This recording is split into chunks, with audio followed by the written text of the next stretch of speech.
के मेरे साथ सलीम साहब भी मौजूद है, डॉक्टर सलीम हैदर साहब जी। अस्सलाम वालेकुम। पहले मैं उनको वेलकम कर दूं, फिर आपसे कॉल करती हूँ जी। हेलो, अस्सलाम वालेकुम। वालेकुम अस्सलाम जी, कैसे हैं आप? क्या हाल है आपके? ये वाले नाजरीन हैं, उनको भी सबको सलाम मेरी तरफ से। जी सलीम साहब, कैसे हैं आप? ठीक हैं?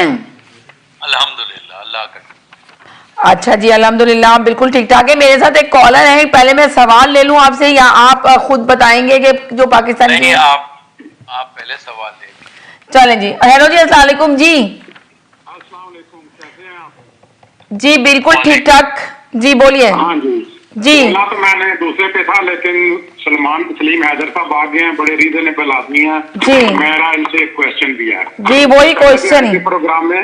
जी। ये जरा मुझे सवाल कंप्लीट करने दीजिएगा, ये बहुत सारों को फायदा होगा ये इसकी वजह से। तो एक दफा ये पहले भी आए थे प्रोग्राम में, तो इनका अंदाज गुफ्तगू में न्याय संजीदगी मुतानत पाई जाती है। तो मेरा ख्याल में ये वो उन लोगों में से हैं जिन्होंने महाजर कौमियत का नारा जो है लगाया था, और उनके बानियों में से। तो मेरे सवाल का जवाब मेरा ख्याल है इनसे बेहतर कोई और नहीं दे सकता। मेरा सवाल ये है कि आखिर महाजर कौमियत के नारा की बुनियाद क्या है? क्या ये सिर्फ एक मखसूस सोच की हामिल लीडरशिप पॉपुलरिटी हासिल करने का वो कंफ्यूज नारा दे रखा है, एक जिना नहीं बनाया गया? क्योंकि मैं समझता हूँ कि अगर आप इलाका की बुनियाद पर यानी कि इंडिया से आने वाले महाजरीन को वो महाजर कौमियत के पैमाने में फिट करते हैं, तो इंडिया के दीगर इलाकों, राजस्थान और पंजाब से आने वाले जो महाजर हैं, उनको आप महाजर कौमियत में क्यों नहीं फिट करते हैं?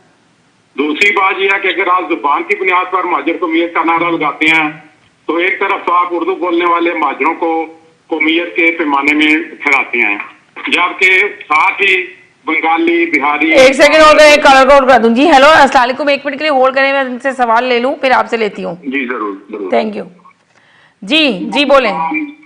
जबकि दूसरी जुबानें बोलने वाले जो हैं उनको भी आप महाजर खाते में शामिल कर लेते हैं, जबकि इंडियन पंजाब और राजस्थान और दूसरे मतलब उर्दू के अलावा बोलने वाले इलाकों के शहरों से आने वाले लोगों को आप महाजर के उसमें क्यों नहीं शामिल करते? दूसरी बात यह है, तीसरी बात, अगर नस्ल की बुनियाद यानी जीन की बुनियाद पर आप महाजर का नारा लगाते हैं, तो यूपी सीपी से आने वाले मुख्तलिफ नस्लों के महाजरीन आए पाकिस्तान में, आप उनको महाजर गिनते हैं। जबकि इंडिया से सिंधी नस्ल के मुसलमान आए, पंजाबी नस्ल के महाजर आए, और कराची में इसी तरह दूसरे इलाकों से मलयाली मुस्लिम आए, तो उनको आप जो है वो महाजर के खाते में शामिल नहीं रख सकते हैं। आप मशरकी पाकिस्तान के इलाका करनाल के फ्यूडल घराने से तल्लुक रखने वाले लियाकत अली खान को तो महाजर गिनते हैं, लेकिन उसी शहर से आने वाले दीगर पंजाबी जो कराची में सेटल थे, उनको आप महाजर नहीं गिनते। तो क्या ये महाजर कौमियत का नारा एक कंफ्यूजन नहीं है? इसकी जरा प्लीज बात करें। चलें, बहुत शुक्रिया, थैंक यू सो मच जी। चलें जी, आप बताएं सवाल क्या आपका। सलीम साहब, आपने इनका सवाल सुन लिया पूरा? मैंने सुन लिया, और इनका सवाल कुछ टाइम चाहता है ताकि मैं उसका तशब्बी से जवाब। हाँ ठीक है, वो मैं आपको टाइम दूंगी, एक और कॉलर का सवाल सुन लूं, फिर अगर कॉल नहीं आती तो फिर इनके जवाब देंगे। करें कि पहले मैं जो सवाल किया गया है उसका तशब्बी से जवाब दे दूं, वो ऐसा नहीं है कि 2 मिनट में दे दूं। अच्छा, तो आप चाह रहे हैं कि पहले आप सवाल का जवाब देंगे? 1 मिनट। हेलो मैं भी दूंगा। अरे बाद में दीजिएगा, पहले जवाब तो ले लें। 1 सेकंड के लिए जवाब मैं भी दूंगा। अच्छा ठीक है, बाद में दे लूंगी आपसे जवाब जी। हेलो, अस्सलाम वालेकुम। अस्सलाम वालेकुम, मेरी बहन कैसे हैं? बिल्कुल ठीक ठाक। आप सवाल बाद में दे दीजिएगा, पहले मैं इनसे है ना वो जो अभी देखे गए कॉलर उनका जवाब ले लूं, फिर आप कॉल कीजिएगा, फिर जवाब ले सवाल लीजिएगा। ठीक है, ठीक है, बहुत शुक्रिया। Thank you. वालेकुम सलाम जी। हेलो, अस्सलाम वालेकुम जी। 1 सेकंड आप रुकिए, मैं इनसे पूछ लूँ जी। हेलो जी, चले बोलिए, आप कहिए।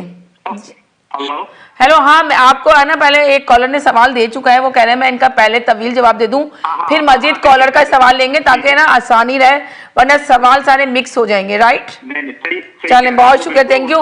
आप देख लें, इनका जवाब सुन लें पहले, फिर इसके बाद आप सवाल कीजिएगा। बहुत शुक्रिया जी, बोलिए सलीम साहब। बहुत शुक्रिया। मेरे ख्याल में मैं जरा अपने नाजरीन से जो आपके सुन रहे हैं उनके सवालात का मुझे एहसास है कि जी बहुत, लेकिन पहला ही सवाल इतना कॉम्प्रिहेंसिव है जी कि इसका जवाब देने के लिए मुझे कुछ टाइम चाहिए, क्योंकि हमें इस मीडिया के जरिए से जो कंफ्यूजन है, जैसा इन्होंने कहा कि कंफ्यूजन डिवीजन के लिए ये तहरीक है, जी तो उसका जवाब देना बहुत जरूरी है, और यही असल बात है जिसकी वजह से हम आपके प्रोग्राम में आए हैं। जी जी जी अब मसला ये है कि जब इन्होंने महाजिर की बात की, पहली बात तो ये है जी कि हम या कोई भी आदमी इस बात का जो है वो नहीं है जिम्मेदार कि वो ये तय करे कि कौन महाजिर है और कौन महाजिर नहीं है। महाजिर अपनी लग़वी मानों में जी हर वो आदमी जिसने पाकिस्तान में हिजरत की, उसने 1 मील से हिजरत की या 1000 मील का फासला तय करके हिजरत की, वो महाजिर। ये तो हमारी एक ब्रॉड बेस्ड डेफिनेशन है महाजिर। अच्छा, दूसरी बात ये है कि लोगों ने पाकिस्तान में हिजरत की थी, किसी शख्स ने हिंदुस्तान के मुसलमान अक़लियती सूबों से ना सिंध में हिजरत की थी, ना पंजाब में हिजरत की थी, ना बंगाल में हिजरत। जी वो तो पाकिस्तान में आया था। देखिए, उसको अपने मुकाम जहाँ पर सकूनत थी उससे नजदीक तरीन जहाँ पाकिस्तान का बॉर्डर नजर आया, जो लोग बिहार में रहते थे, बंगाल के मुख्तलिफ इलाकों में रहते थे, उन्हें पाकिस्तान 10 मील के ऊपर ईस्ट पाकिस्तान में नजर आया, वो वहां हिजरत कर गए।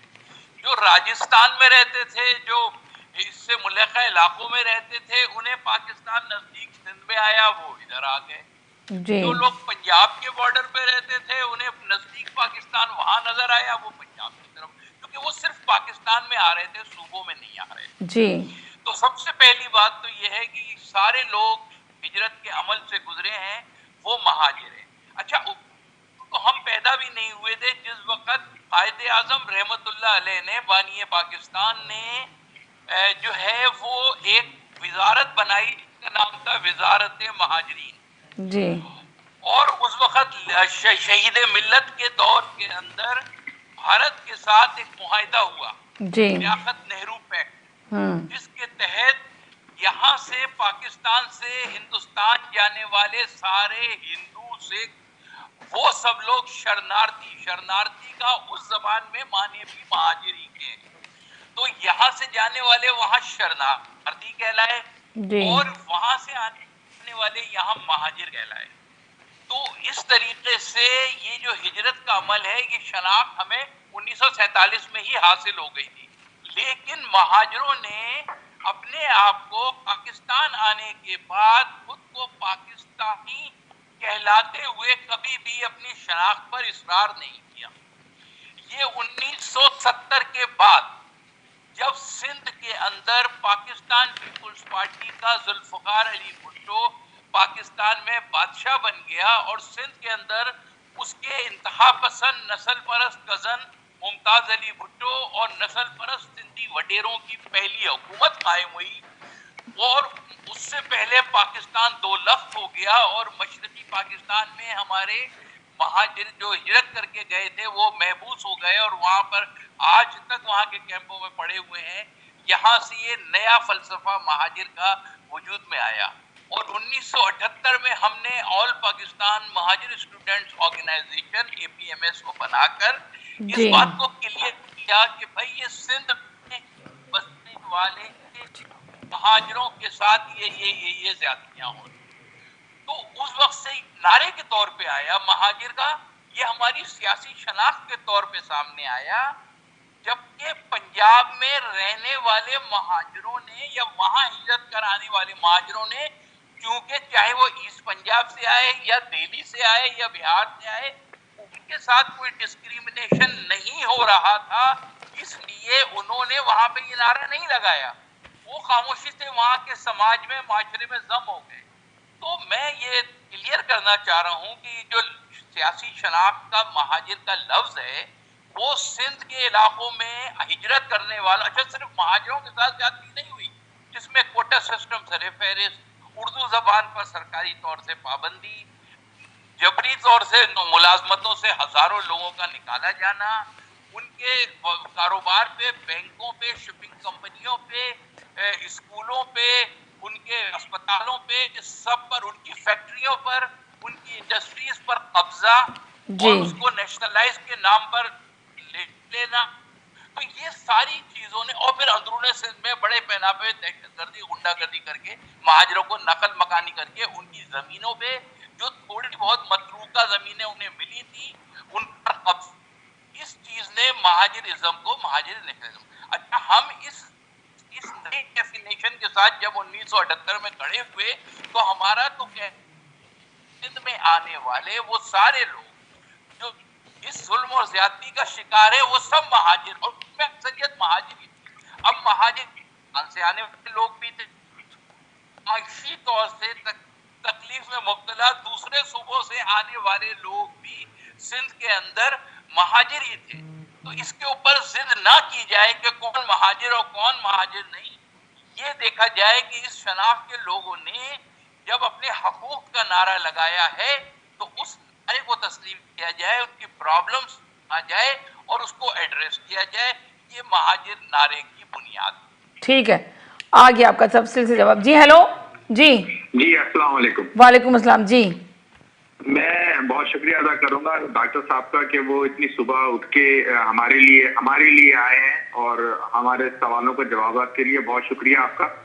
मेरे जो सवाल थे वो एक्चुअली ऐसे हैं कि जिसके बारे में ये बहुत अच्छी तरह जवाब देंगे, क्योंकि इन्होंने ये वो महाजरों के लीडर हैं जो कि शुरू से जो कि इन्होंने बुनियाद रखी जो यूनिवर्सिटी के अंदर। तो मेरा सवाल ये था कि आजकल आपने नोट किया होगा कि आजकल एक नारा लग रहा है, कमाए कराची और लगाए हाय कराची। तो ये नारा शुरू हो रहा है, अब ये बता रहे हैं कि जना वो कराची वही है जो आपने शुरू किया था कि नौकरियों का मसला, कि जहां डोमिसाइल वगैरह का जो है वो मसला है कि लोगों को नौकरियां नहीं मिल रही, लोकल लोगों को।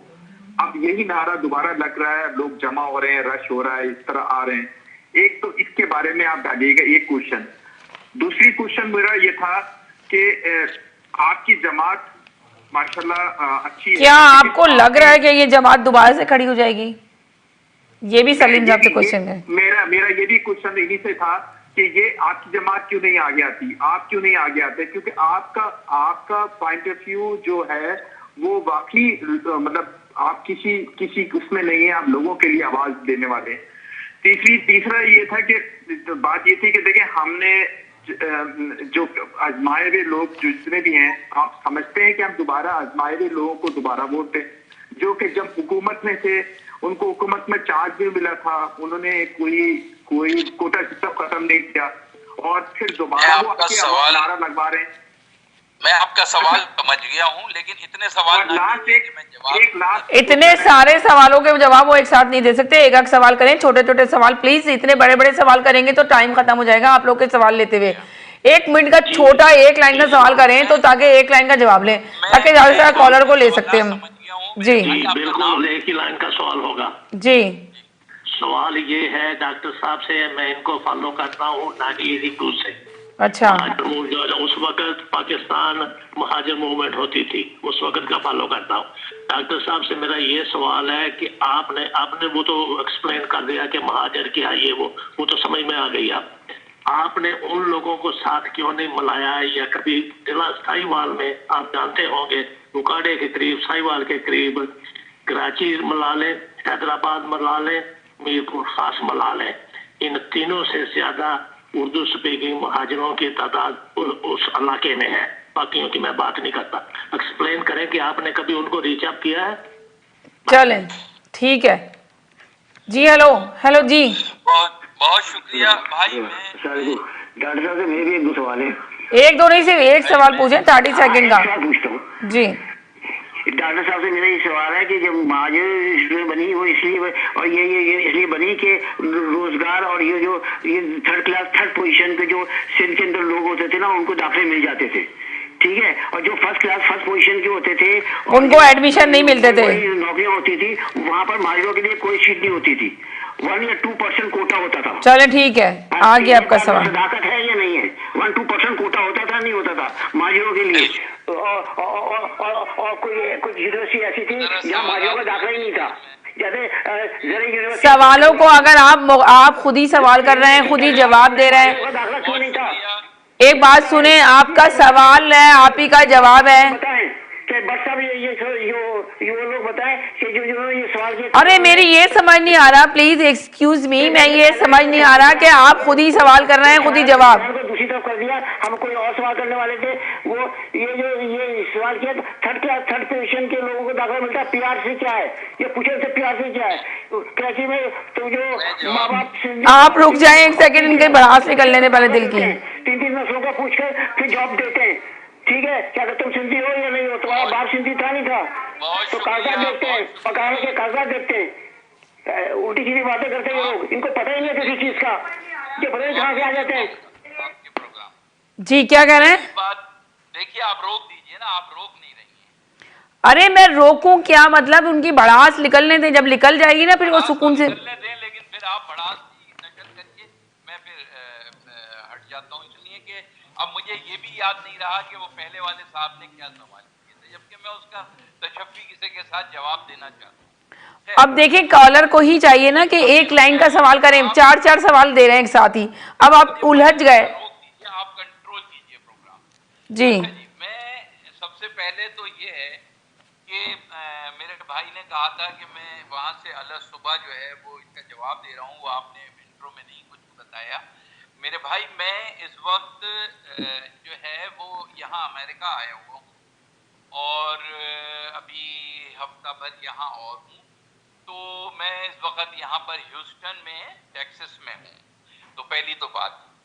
दूसरी बात ये है कि अब मैं पहले वाले साहब के सवालात बहुत ज़्यादा जो हैं वो अहम थे और मैं सबका जवाब देना चाहता था, लेकिन मैं अब खुद ही कंफ्यूज हूँ कि उनके सवाल ही भूल चुका हूँ मैं। एनी हाउ, मेरे ख्याल है मेरा तरीक़ेकार ये है कि मुझे जो है ना कोई ऐसा तकरीर करने का शौक़ नहीं है, जो कि मेरे पास तो इतना मवाद है कि मैं अगर तकरीर करना चाहूँ तो 2 घंटे भी आपके चैनल पे मैं अकेला ही बोलता रहूँगा। सही। खैर उसमें बहुत सारे लोगों के जो है वो जवाबात आ जाएंगे जी। लेकिन जो मुझे अभी मैं आखिरी वाले भाई ने जो फरमाया है, मैं यहाँ से शुरू करता हूँ, जो कि पहले वाले अगर दोबारा अपना सवाल कर लेंगे तो मैं उसका जवाब दूंगा। आप फिक्र नहीं करें, उनको जवाब नहीं मिला दोबारा कॉल कर लेंगे। मैं ये जो हमारे भाई ने कहा है बिल्कुल सही है जी। ये जो है वो बहुत ज्यादा जुल्म सिंध के अंदर किया गया, डॉक्यूमेंट्स का, डिग्रीज का, तालीम का, किसी का कोई ख्याल नहीं किया गया।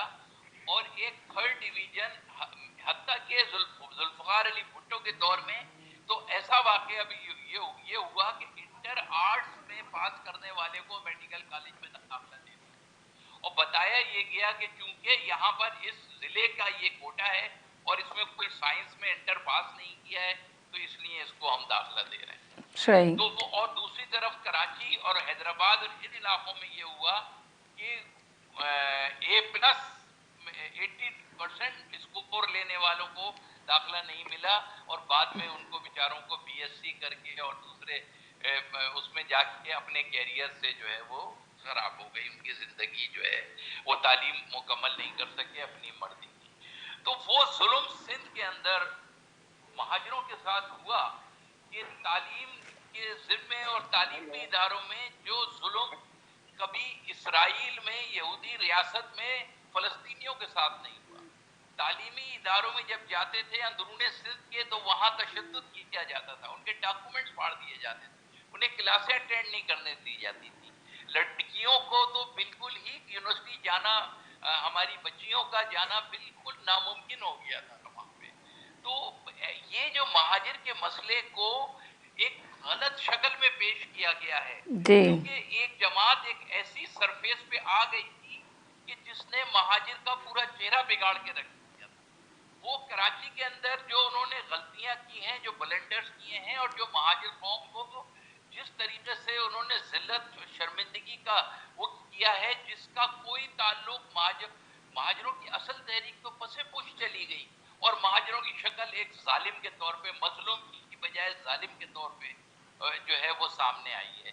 तो ये एक बहुत बड़ा हाथ हो गया है। इसको वक्त के साथ साथ इंशाअल्लाह ताला मैं इनसे पहले वाले का सवाल को जोड़ते हुए कह रहा हूँ, उन्होंने पूछा था कि क्या उम्मीद है, तो मैं आपको यकीन दिलाता हूँ कि इंशाअल्लाह ताला वो जो एक दौर था, उस दौर के खात्मे के बाद महाजिर कौम दोबारा खड़ी होगी अच्छा, खड़ी आज भी है।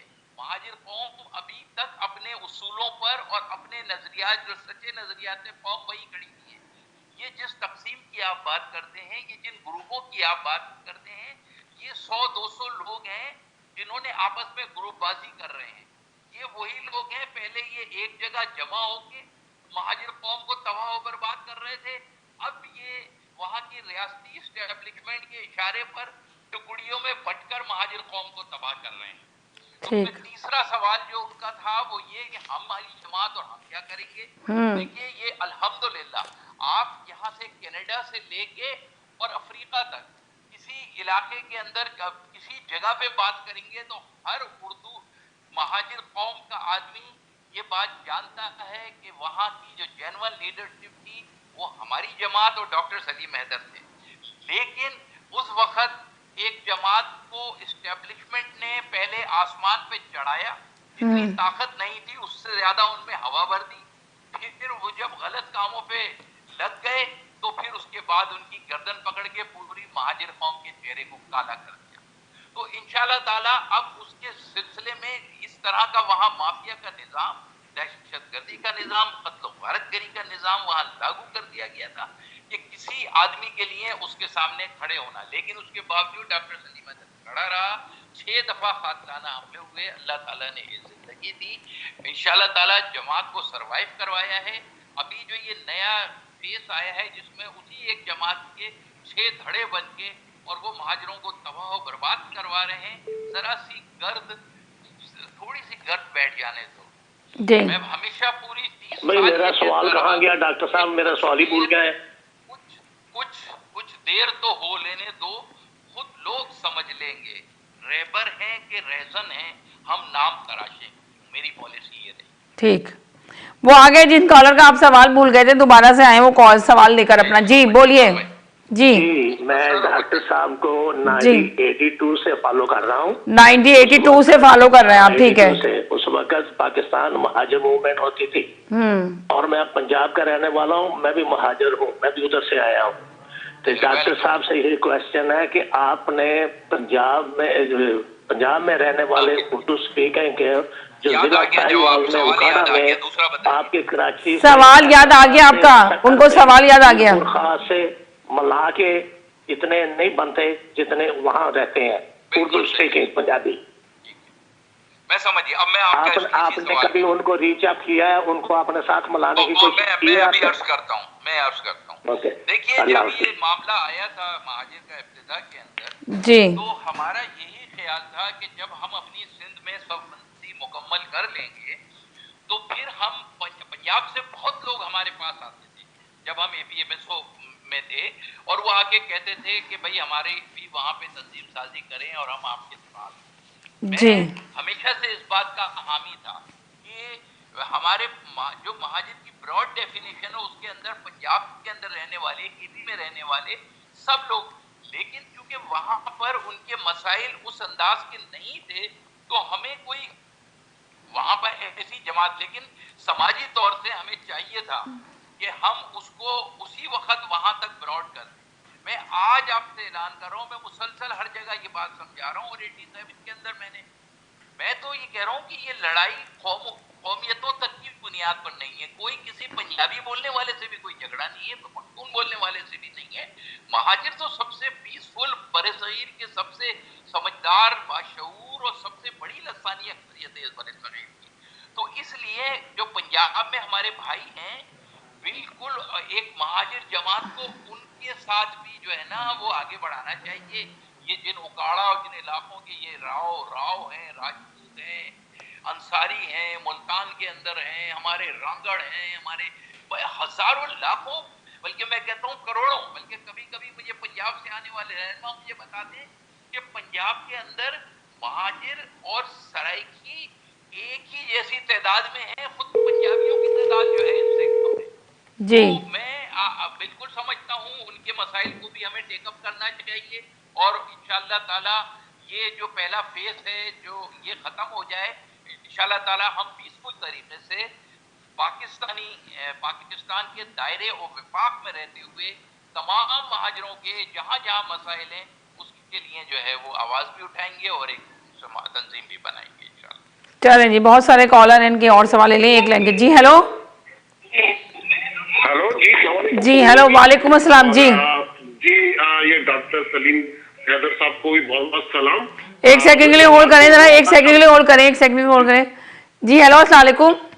हाँ जी, एक सेकंड के लिए होल्ड कर लें जरा, एक सेकंड के लिए होल्ड कर लें, आपका तो सवाल का जवाब दे दिया जी। हेलो, एक मिनट के लिए होल्ड करें जी। जी बोलें, ये नए कॉलर का ले लूं जवाब सवाल जी। जी हेलो अच्छा, मेरा सवाल ये है डॉक्टर साहब से जी। कि मैं 98 की बात करूंगा। मेरी गारमेंट्स फैक्ट्री थी कराची में, और बहुत अच्छा माशाल्लाह मेरा बिजनेस था। तो ये एमक्यूएम की वजह से ही मुझे सारा बाइंड अप करके मुझे कनाडा आना पड़ा। तो वही मुझे पर्चियां मिल जाती थी कि भाई इतने दे दो और इतने फिर आप अपना कारोबार चला सकते हैं, वरना अदरवाइज आपको उड़ा दिया जाएगा। तो मेरे पास जो लेबर थी भी बड़ा तंग किया जाता था। वो थर के सिंधी हिंदू थे, तो उनको भी काफी तंग किया जाता था। और दूसरी बात मैं ये पूछूंगा कि आया अब जो एमक्यूएम आ रही है, क्या ये वही आ रही है?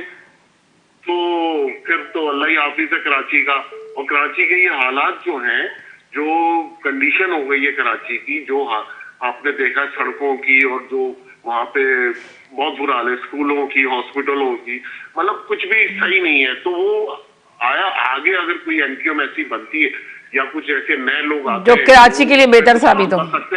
जी, कराची को तो देखे सिंध हुकूमत ने और मैं कहता हूँ एमक्यूएम ने, दोनों ने बर्बाद किया है। तो अब कौन सी ऐसी एमक्यूएम आएगी जो उसको खड़ा करे कराची? बिल्कुल, मैं आपको मतलब सिंध ने तो कोई काम नहीं किया कराची के लिए, कुछ भी काम नहीं किया कराची के लिए सिंध हुकूमत ने। अब इसका जवाब एमक्यूएम, ये दो जमातों के बीच में कराची पिस गया है, यानी कि तबाह और बर्बाद हो गया है कराची की। आप सड़कें देख लें, कोई भी महकमा उठा ले कराची का, वो अपनी सही नहीं है। तो पहले माशाल्लाह बहुत अच्छा था, एमक्यूएम आने के बाद और फिर उसके बाद सब ददर बदर हो गया थी। चलें, ये मेरे दो क्वेश्चन हैं। यहाँ मैडम अब जरा सवाल, तो अब ये है कि बिल्कुल सही कह रहे हैं, और ऐसे हजारों लाखों लोग हैं जो बाद में एमक्यूएम के आने के बाद, पहले तो वो सिंध हुकूमत और इनके मसाइल हेलो, एक सेकंड के लिए होल्ड करें। शिकार थे, लेकिन बाद में जब एमक्यूएम ताकत में आई तो एमक्यूएम ही ने जो है वो महाजिर कौम को डसना और तंग करना शुरू कर दिया। ये बात बिल्कुल सही है, और मैं ऐसे हजारों लाखों लोगों को की तकालीफ को जानता हूं जो हत्ता के मुल्क छोड़ने तक पर मजबूर हो गए। मुझे उनके साथ पूरी हमदर्दी है, और इंशाअल्लाह ताला, क्योंकि अब आपने जो सवाल किया है कि ये जो एमक्यूएम आ रही है, एमक्यूएम कोई आ नहीं रही है। एमक्यूएम एक जमाने में एक फेनोमेना बना था, जिसने अपनी कौम को इतना नुकसान पहुंचाया कि आज पूरी महाजिर कौम की अक्सरियत ये समझती है कि एमक्यूएम जो है वो एक नुकसान पहुंचाने वाली जमात बन गई महाजिर कौम के लिए, इसलिए वो आवा नहीं सकते। ये जो आप खबरें पढ़ते हैं, ये लीडर इधर चला गया, ये लीडर उधर चला गया, ये सारे जब किधर भी नहीं गए थे और सारे एक ही अम्ब्रेला के नीचे थे, तो भी ये महाजिर कौम को कोई फायदा नहीं पहुंचा सके। अब ये मुख्तलिफ एस्टेब्लिशमेंट के इशारों पर या अपनी जाती ख्वाहिशात पर ये अगर कोई ग्रुप बनाते हैं 2-4-5 आदमियों का, महाजिर अवाम की जो गालिब अक्सरियत है, स्वाद आजम अक्सरियत है, वो किसी सूरत एमक्यूएम नाम की किसी जमात को कबूल नहीं करेगी और उसको मुकम्मल तौर से रद्द करके, लेकिन महाजिर हकूक की तहरीक को आगे बढ़ाते हुए इंशाअल्लाह ताला महाजिर अब कराची के अंदर इस दहशतगर्दी को दोबारा वापस नहीं आने देंगे, और इंशाअल्लाह ताला महाजिर अपने राइट्स के लिए, जो एक ही है उनका मसला, वो है सूबे का हुसूल, उसके लिए इंशाअल्लाह ताला यकजा होकर सूबा तहरीक को आगे बढ़ाएंगे, और इंशाअल्लाह सूबा, यानी कि एक अलग सूबा बनाएंगे ये लोग। अभी बहुत सारे कॉलर हैं। मैं हेलो अस्सलाम वालेकुम जी। वालेकुम अस्सलाम जी, बोल दो। हाँ, सवाल एक बिल्कुल ये नहीं हो कि सवाल भी करें जवाब भी खुद ही दें, सवाल देना है। डॉक्टर सलीम मेरे साथ मौजूद है, डॉक्टर सलीम हैदर साहब, अगर आपको कोई क्वेश्चन है तो आप दीजिए और फिर इसके बाद इनका आंसर ले लीजिए। उसके बाद जब ये मेरे से खुदाफिज में कर दूंगी तो फिर मैं आप लोगों के तफसील से बिल्कुल तज्जिया लूंगी पूरा। पहले तो डॉक्टर साहब को अस्सलाम वालेकुम, माशाल्लाह, अल्लाह इनकी उम्र दराज करे। हम इनके बहुत बड़े मद्दा हैं जी, और जिस तरह ये गुफ्तगू फरमाते हैं हम इनकी बहुत सुनते हैं जी। डॉक्टर साहब अस्सलाम वालेकुम। वालेकुम सलाम मेरे भाई।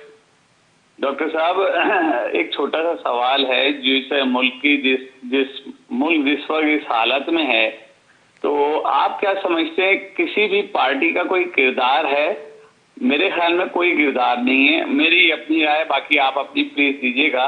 कि आप ये देखें, इस वक्त जो पीडीएम के नाम से जो अलायंस बना हुआ है, तो उसने मुल्क की ईंट से ईंट बजा दी है। भारत और इस्राइल का काम आसान किया उन्होंने। तो आप क्या समझते हैं कि एमक्यूएम, कुजा, पीटीआई और नून लीग, इसके सारों के पीछे एस्टेब्लिशमेंट होती है जिसे हम बूट वाली सरकार कहते हैं। तो मुल्क को इस नहज पे पहुंचाने वाले कौन लोग हैं? जरा इस पे वजाहत करेंगे प्लीज, मैं आपकी बात सुनता हूँ। बहुत शुक्रिया। चलें जी, थैंक यू। अच्छा सवाल है जी मेरे भाई। ये हकीकत है, ये पाकिस्तान को लियाकत अली खान और कायदे आजम के बाद चंद सालों के बाद से, और खास तौर से अगर पिन पॉइंट करो तो अय्यूब खान लैंडमार्क है।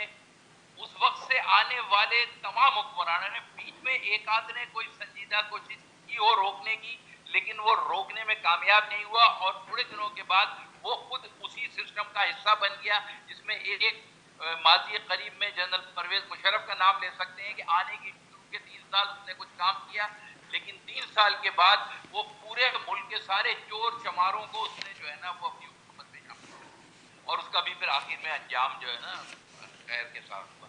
तो ये पाकिस्तान के सारे हुक्मरानों ने इस मुल्क की जड़ें खोखली कर दी, और अपने खानदानों को, किसी ने अपने कबीलों को, किसी ने अपनी कौमों को जो है वो पाकिस्तानियत खत्म करके, उसको कत्ल करके उनको डेवलप किया और अपनी सियासत की बुनियाद रखी।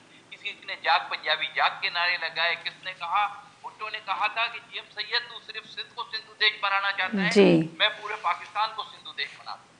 तो उसने पूरे पाकिस्तान में सिंधु देश अलहदगी पसंद फैला दी है। अभी इसी तरीके से जो कुछ भी इस मुल्क में होता रहा है, हकीकत ये है। लेकिन आज की सूरत है, आज ये है मेरे भाई, मैं कौमी सियासत पे ज्यादा तबसरा नहीं करता हूँ, जाहिर है समझना हूँ, मैं वहीं पर मौजूद हूँ। मैं अपनी कौम तक और उसकी सियासत तक और अपने शहर तक और अपने मकासद तक महदूद रहता हूँ। लेकिन मैं आपको बता रहा हूँ, पाकिस्तान तबाही के उस दहाने पे पहुंच चुका है जब मुल्क की मईशत जमीन के अंदर गड़ चुकी है, और अगर किसी मुल्क की मुआशी हालात सही ना हो तो उस मुल्क का आगे सर्वाइव करना मुश्किल हो जाता है। पाकिस्तान को इन पाकिस्तान तोड़ने वाली ताकतों से इतना खतरा नहीं है, ये नहीं तोड़ सकते। पाकिस्तान के अंदर पाकिस्तान की फौज इतनी मजबूत है और इस तरह का उसका तरीका जो काम करने का है, उसके अंदर वो इनको सिंधु देश और ये और पख्तूनिस्तान और बलोचिस्तान इन सबको हैंडल कर लेगी। लेकिन पाकिस्तान की फौज जो चीज हैंडल नहीं कर सकती वो पाकिस्तान की मईशत है, इकोनॉमी है। पाकिस्तान इकोनॉमिकली तबाही की तरफ जा रहा है, और अल्लाह न करे कभी पाकिस्तान को हमारी ख्वाहिश नहीं है, इसलिए कि हमने पाकिस्तान को वतन के तौर पे तस्लीम करते हैं, खुद को पहले पाकिस्तानी कहते हैं। लेकिन अगर पाकिस्तान की तबाही कभी खुदा न खास्ता खाकम बदन होगी तो पाकिस्तान के मौशी हालात की वजह से होगी, और जिस तरफ पाकिस्तान तेजी से बढ़ रहा है। जो पाकिस्तान में इस कदर महंगाई हो रही है, तो इस सिलसिले में क्या कहेंगे? जो हुकूमत अभी है तो वो कंट्रोल नहीं कर पा रही, गरीब आवाम बहुत परेशान है महंगाई की वजह से, तो आप क्या देखते हैं? मुख्तलिफ इम्प्रेशंस हैं अभी इस मौजूदा हुकूमत के भी। कुछ लोगों के जहन में ये है कि वो जो है कोई ऐसे काम करे। ये हुकूमत, ये सारी की सारी वही हुकूमत है कि इमरान खान को हटाओ, तो ये सारी के सारे जितनी हुकूमत है, हुकूमत तो सब लोग मिलके होते हैं ना जी। उसके अलावा जो पाकिस्तान के अंदर एक चीज है, एक सेकंड जी, बड़ी सरकार जी, असल हुकूमत तो वो होती है, जी, उसके तो वही धंधे हैं, उसके तो वही तरीके हैं। पाकिस्तान सिर्फ ये कह देना कि हम इल्जाम लगा दें सियासतदानों पर, सियासतदान, सिविल ब्यूरोक्रेसी, फौजी ब्यूरोक्रेसी, इन तीनों ने मिलकर, ये इसमें सबने मिलकर पाकिस्तान को तबाह किया जी। इसके मुतालिक ट्रुथ रिकंसिलिएशन कमीशन बनना चाहिए, और पाकिस्तान को जहां से पाकिस्तान की बुनियादों में गलतियां हुई हैं वहां तक वापस जाके हमें पाकिस्तान की बुनियादों को दुरुस्त करना पड़ेगा, वरना तारीख के अंदर पाकिस्तान को मजीद चलाना बहुत मुश्किल हो जाएगा। जी सही कह रहे हैं। एक और कॉलर है, इनका सवाल भी ले लें। जी हेलो, अस्सलाम वालेकुम। जी अस्सलाम वालेकुम। और डॉक्टर साहब अस्सलाम वालेकुम। मेरे छोटे से 2 सवाल है। छोटे से एक सवाल करें, एक सवाल बाद में कीजिएगा। ये तो कर एक लीजिए, सवाल करिए। बड़ा कर दूंगा तो वो 2 हो जाएंगे, तो मैंने नहीं, एक बड़ा सवाल से ना छोटा कर दिया। बड़ा नहीं कीजिए प्लीज, इसलिए कि फिर प्रोग्राम का जो है बहुत फॉर्मेट खराब हो रहा है। तुमको ने- एक सेकंड में बोला कॉलर, कि- 1 मिनट के लिए होल्ड करें प्लीज, 1 सेकंड के लिए होल्ड करें। जी जी बोलें जी। जी, मैं ये कह रहा हूँ कि अल्ताफ हुसैन से ज्यादा खतरनाक बातें वो आपने देखा होगा, पेशावर में दावड़ है वो कर रहा है और उसने किया। नंबर 2 वो जो आपका जेलर शरीफ वो लंदन में कर रहा है, ईद से ईद बचाने वाला कर रहा है, असेंबली में लोग कर रहे हैं, इवन कोयटा में एक फ्लैग तक अलग बनाया हुआ है कि जब हम आजाद होंगे, और कौमी तराना भी उनका है कि हम ये झंडा हम ये तराना आप बजाएंगे ये और सवाल कर रहे हैं, क्या कर रहे हैं?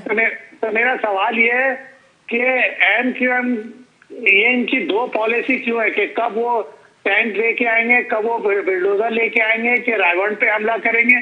क्योंकि अल्ताफ हुसैन की बात इनकी बात से इतनी खतरनाक नहीं थी कि इन्होंने जाके एक दिन में रेंजर्स वालों ने पूरा अजीजाबाद और लोगों के घरों में जम मार करके माओ बहनों जो हाथ में आया जिसको भी पकड़ करके ले गए। मेरा ये सवाल था कि क्यों ये इनके ये फैसले हैं पंजाब के और कराची के। और दूसरा छोटा सा इसके साथ ऐड कर दूं कि ये जो भत्ता की आप बात कर रहे हैं ना, भत्ता कराची में उजैर बलोच का भी आता था, लियारी से भी आता था, एएनपी से भी आता था, तो सबके भत्ते मिला के एमक्यूएम में डाल देते थे ये कि एमक्यूएम कर रही है। Thank you so much doctor साहब। बहुत शुक्रिया मेरे भाई। मैं इनकी जज्बात की वो नहीं करूंगा। जाहिर है कि इनकी हमदर्दी है एमक्यूएम के 1 सेकंड साथ। जी। इसलिए मैं सिर्फ अर्ज ये कर रहा हूँ कि मेरे भाई हम बात ही नहीं एक कर सेकंड, रहे एक कि सेकंड। वो, दावड़ क्या कर रहा है, चकरी क्या कर रहा है, अगर कोई अपने लिए दवाई का काम कर रहा है या गलत काम कर रहा है तो ये हमें जेब नहीं देता जी। कि हम भी वही काम करना शुरू कर दें। मैं पहले भी कह चुका हूँ कि महाजिर कौम पाकिस्तान से कमिटेड थी, पाकिस्तान बनाने वाले हैं हम। हमारे बुजुर्गों ने अपनी 1000 साल की तारीख, जमीनें, घर, जायदाद सब कुछ छोड़ के पाकिस्तान के नाम बेच रखी है। पाकिस्तान के अलावा हमारा कोई दूसरा चायपना नहीं है। हमें पाकिस्तान के अंदर उसके विफाक में रहते हुए अपने लिए मैक्सिमम हकूक की मूवमेंट जो है ना वो लॉन्च करनी है, वही हमारी मंजिल है।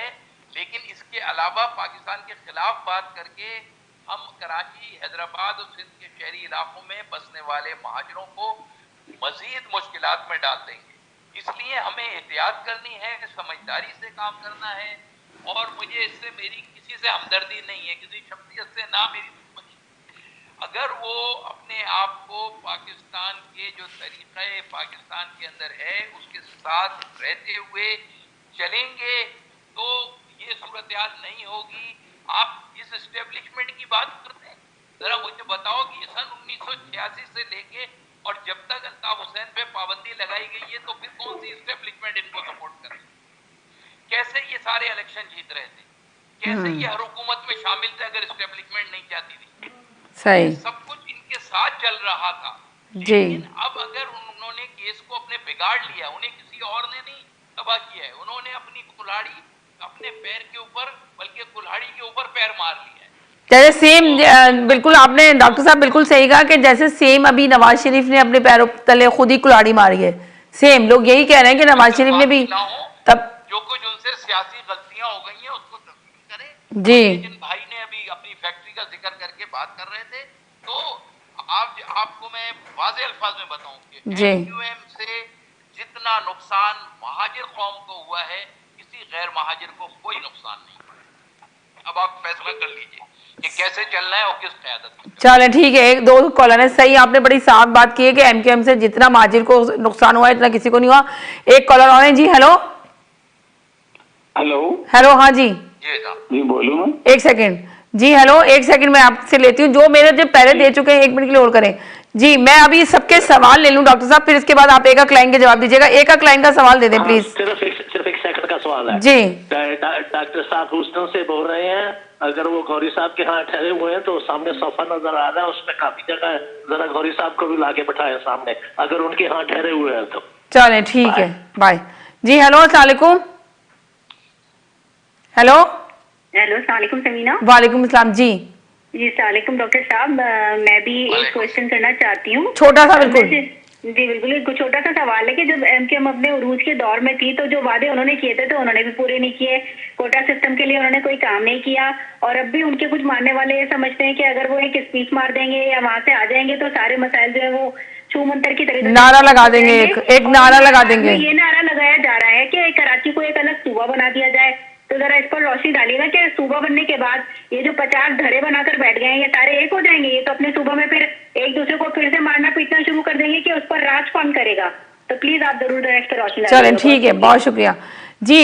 इतना अभी मैं आप दीजिएगा जवाब सबके। इन्होंने कहा है कि अब कराची में जो एक सूबा बनाया है, जो नारा लगा दे एमक्यूएम तो सारा कराची सही हो जाएगा। ये लोगों के बहुत सारे सवाल हैं कॉलर के कि सिर्फ इसको मौका दिया जाए, अल्ताफ हुसैन को सिर्फ एक नारा लगा दे वहां से बैठकर तो पूरा कराची साफ हो जाएगा और पूरे कराची का हाल देखेगा पूरी आवाम। ये जलसे क्या हो रहे हैं, इस जलसों में तो इतना क्राउड नहीं आया। अगर अल्ताफ हुसैन चाहे तो कराची में इससे ज्यादा क्राउड जमा कर सकता है। सिर्फ एक अपनी स्पीच की इजाजत दे दी जाए, एक नारा लगाने की इजाजत दे दी जाए। जी आपका क्या क्वेश्चन है?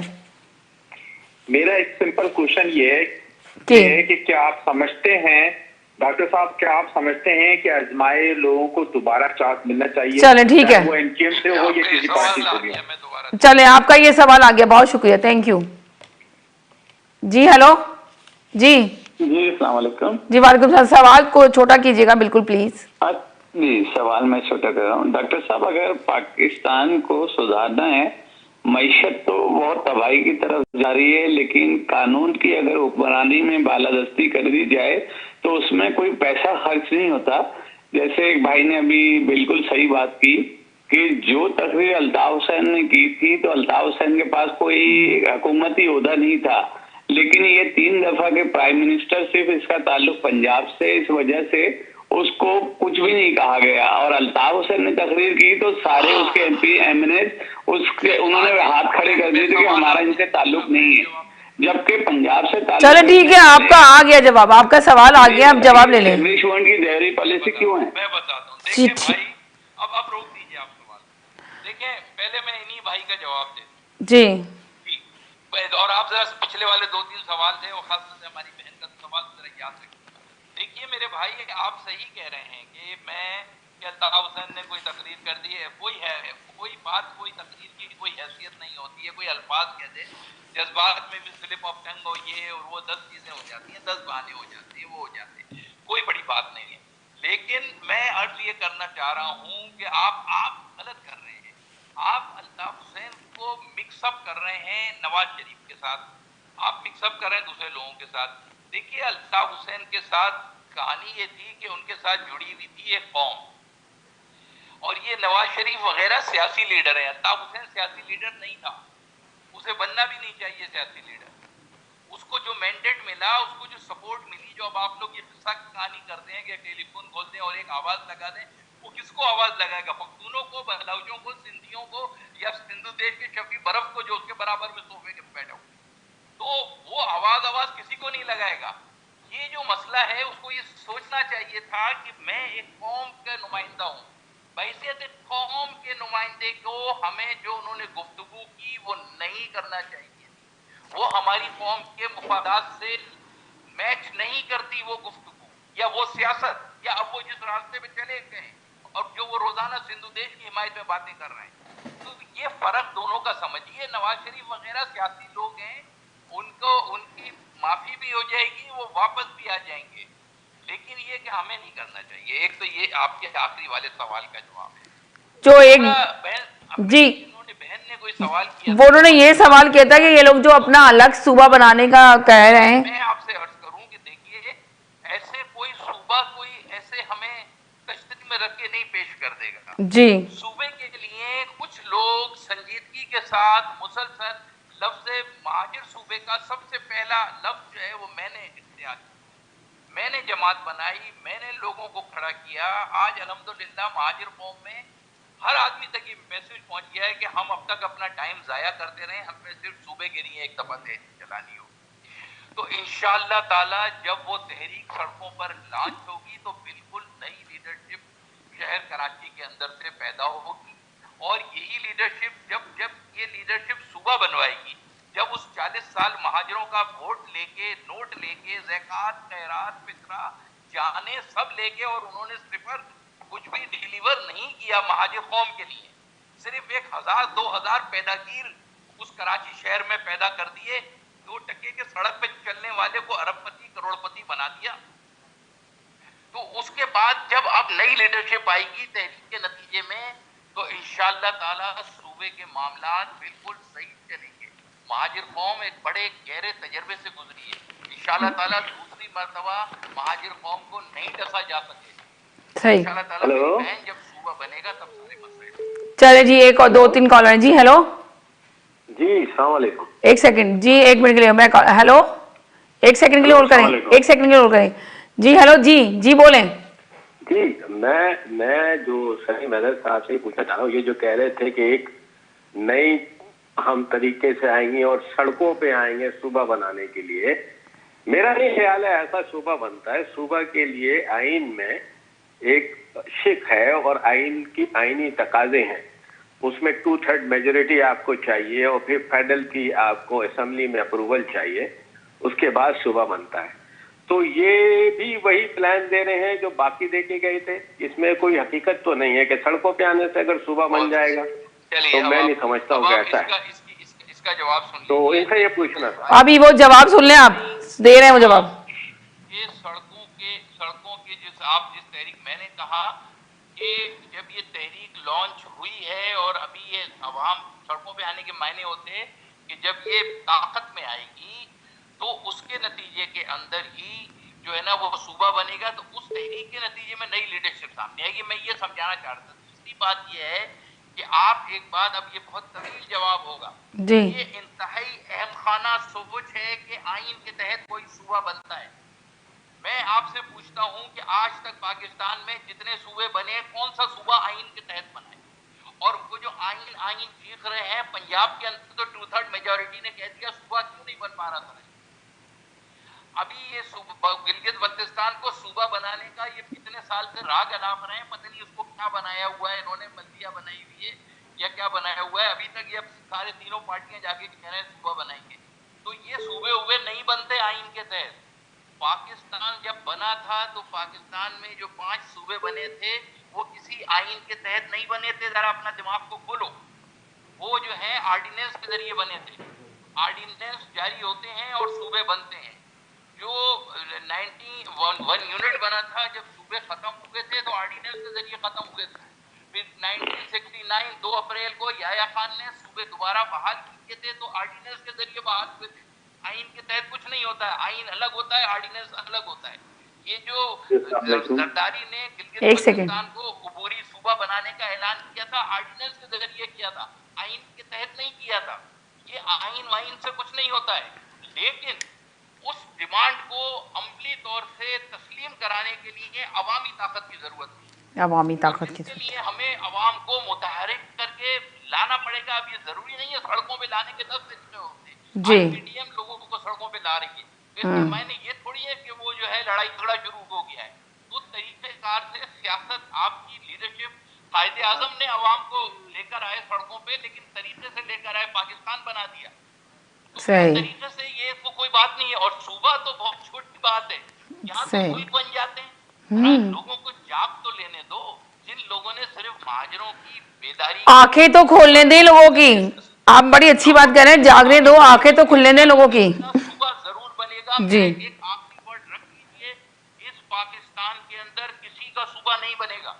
अब ये जुमले लिख के रखो जी। इस पाकिस्तान में किसी का सूबा नहीं बनेगा, ना कोई सराइकी सूबा बनेगा, ना गिलगित बल्तिस्तान का सूबा बनेगा, जब तक महाजरों का सूबा नहीं बनेगा। पहले महाजरों का सूबा बनेगा, फिर ये बाकी सारे सूबे बनेंगे। यानी पाकिस्तान में जब भी सूबे बनेंगे, पूरे पाकिस्तान के अंदर यकसा बुनियादों पर सूबे बनेंगे और इंशाअल्लाह ताला बहुत जल्द बनेंगे। बस ये याद रखें। चलें, एक और बहुत सारे कॉलर है, मैं इनके ले लूं। हेलो जी। अस्सलाम वालेकुम। वालेकुम अस्सलाम, कौन बोल रहे हैं? जी, मैं अथर बात कर रहा हूँ, ब्रैम्पटन में। जी अथर साहब बोलिए। जी, मैं सबसे पहले तो ये जो आपने क्वेश्चन है आज के 2 कि नवाज शरीफ और बिलावल भुट्टो में इख्तिलाफ है या नहीं, तो ये तो एक कॉमन सी चीज है और हम एज अ पाकिस्तानी हमें मेरे साथ है ना अभी डॉक्टर सलीम, मैंने अभी करूंगी आप लोगों के साथ ये प्रोग्राम भी जो मैंने टॉपिक दिया, मगर अभी मेरे साथ डॉक्टर सलीम हैदर साहब मौजूद हैं। अगर आपके जहन में कोई क्वेश्चन है तो कीजिए। अभी एक कॉलर ने क्वेश्चन किया था, उन्होंने बड़ा तफसील से और बहुत अच्छा जवाब दिया कि सूबे जरूर बनेंगे। पहले सबसे पहले माजिद का सूबा बनेगा? जी मेरा ये सवाल है कि ये हम बहुत सी बात करते हैं इंडिया के बारे में, जो उन्होंने कश्मीर का जो स्टेटस है वो उन्होंने तब्दील किया, तो क्योंकि हमारा जो गिलगित बल्तिस्तान है जी, ये भी एक टेरिटरी है, और उस पे अगर हम अपना सूबा उसकी तरफ जाते हैं फिर तो वो भी कॉन्ट्रोडिक्शन हो जाएगी कि एक तरफ हम कह रहे हैं कि जी कश्मीरियों को राइट देना चाहिए, इनकी अपनी एक वहाँ वोटिंग करवाई जाए, उनकी अपनी राय है कि वो जी उनका फैसला होना चाहिए। हम भी अगर इंडिया के नक्शे कदम पे चल पड़ेंगे और बाकी जो टेरिटरीज हैं उनको भी अपने पाकिस्तान में मर्ज कर देंगे, तो फिर हम किस सवाल से इंडिया को कहेंगे कि इंडिया गलत कर रहा है? चले, छोटा सा सवाल है, डॉक्टर सलीम साहब इसका जरा जवाब दे दें। ठीक है, बहुत सही है आपकी बात, और मैं इस मौजू के ऊपर, ये बहुत ही हसास मसला है पाकिस्तान की, इसका ताल्लुक जो है पाकिस्तान की नेशनल सिक्योरिटी से है जी, और जो भी यहाँ पर हो रहा है गिलगित बल्तिस्तान में जो बचकानापन हो रहा है, मैं खुद उसके खिलाफ हूँ, और ये जब अगर हमने कुछ करना है तो फिर हमें जो है वो करना पड़ेगा, एक नेशनल पॉलिसी बनानी पड़ेगी, और इस तरीके से सूबे नहीं बनते जैसे ये बनाने की लोग बात कर रहे हैं। ठीक है, ये बिल्कुल ऐसी अमखाना हरकत हो जाएगी जैसी इंडिया ने की। चले जी, हेलो जी, अस्सलाम वालेकुम जी, वालेकुम सलाम जी, जी ये बोल सकता हूँ? जी बोलिए, आपसे ही सवाल ले रही हूँ जी। अच्छा, मेरा पहले तो उनको सलीम अलैहि साहब को अस्सलाम वालेकुम जी। मेरा एक सवाल है कि आप बड़ी अच्छी बातें कर रहे हैं माशाल्लाह से, तो मैं कॉलेज के ज़माने में मेरा भी ताल्लुक है पीमस वगैरह से रहा उस ज़माने में, तो उसके बाद मैं कनाडा आ गया। तो मैं ये पूछना चाहता हूँ कि आपके जो मतलब आप जो कह रहे हैं, तो आपने उस वक्त एमकेएम पावर में थी, तो आपने क्यों समझाने की कोशिश नहीं करी अल्ताफ हुसैन साहब को? एक तो सवाल ये हो गया, और दूसरा ये कि अभी जो हालात हैं वहाँ पे कितने सारे धड़े बने हुए हैं। एक आपकी MIT है, तो फारूक सत्तार हैं एक तरफ, खालिद मकबूल हैं, मुस्तफा कमाल हैं और आफाक अहमद। मतलब ऐसा नहीं हो सकता कि सब एक जगह होके एक मजबूत ताकत बना के फिर कोई काम करे मिल करके? बस ये पूछना चाहता हूँ, शुक्रिया। कोई और भी है सवाल?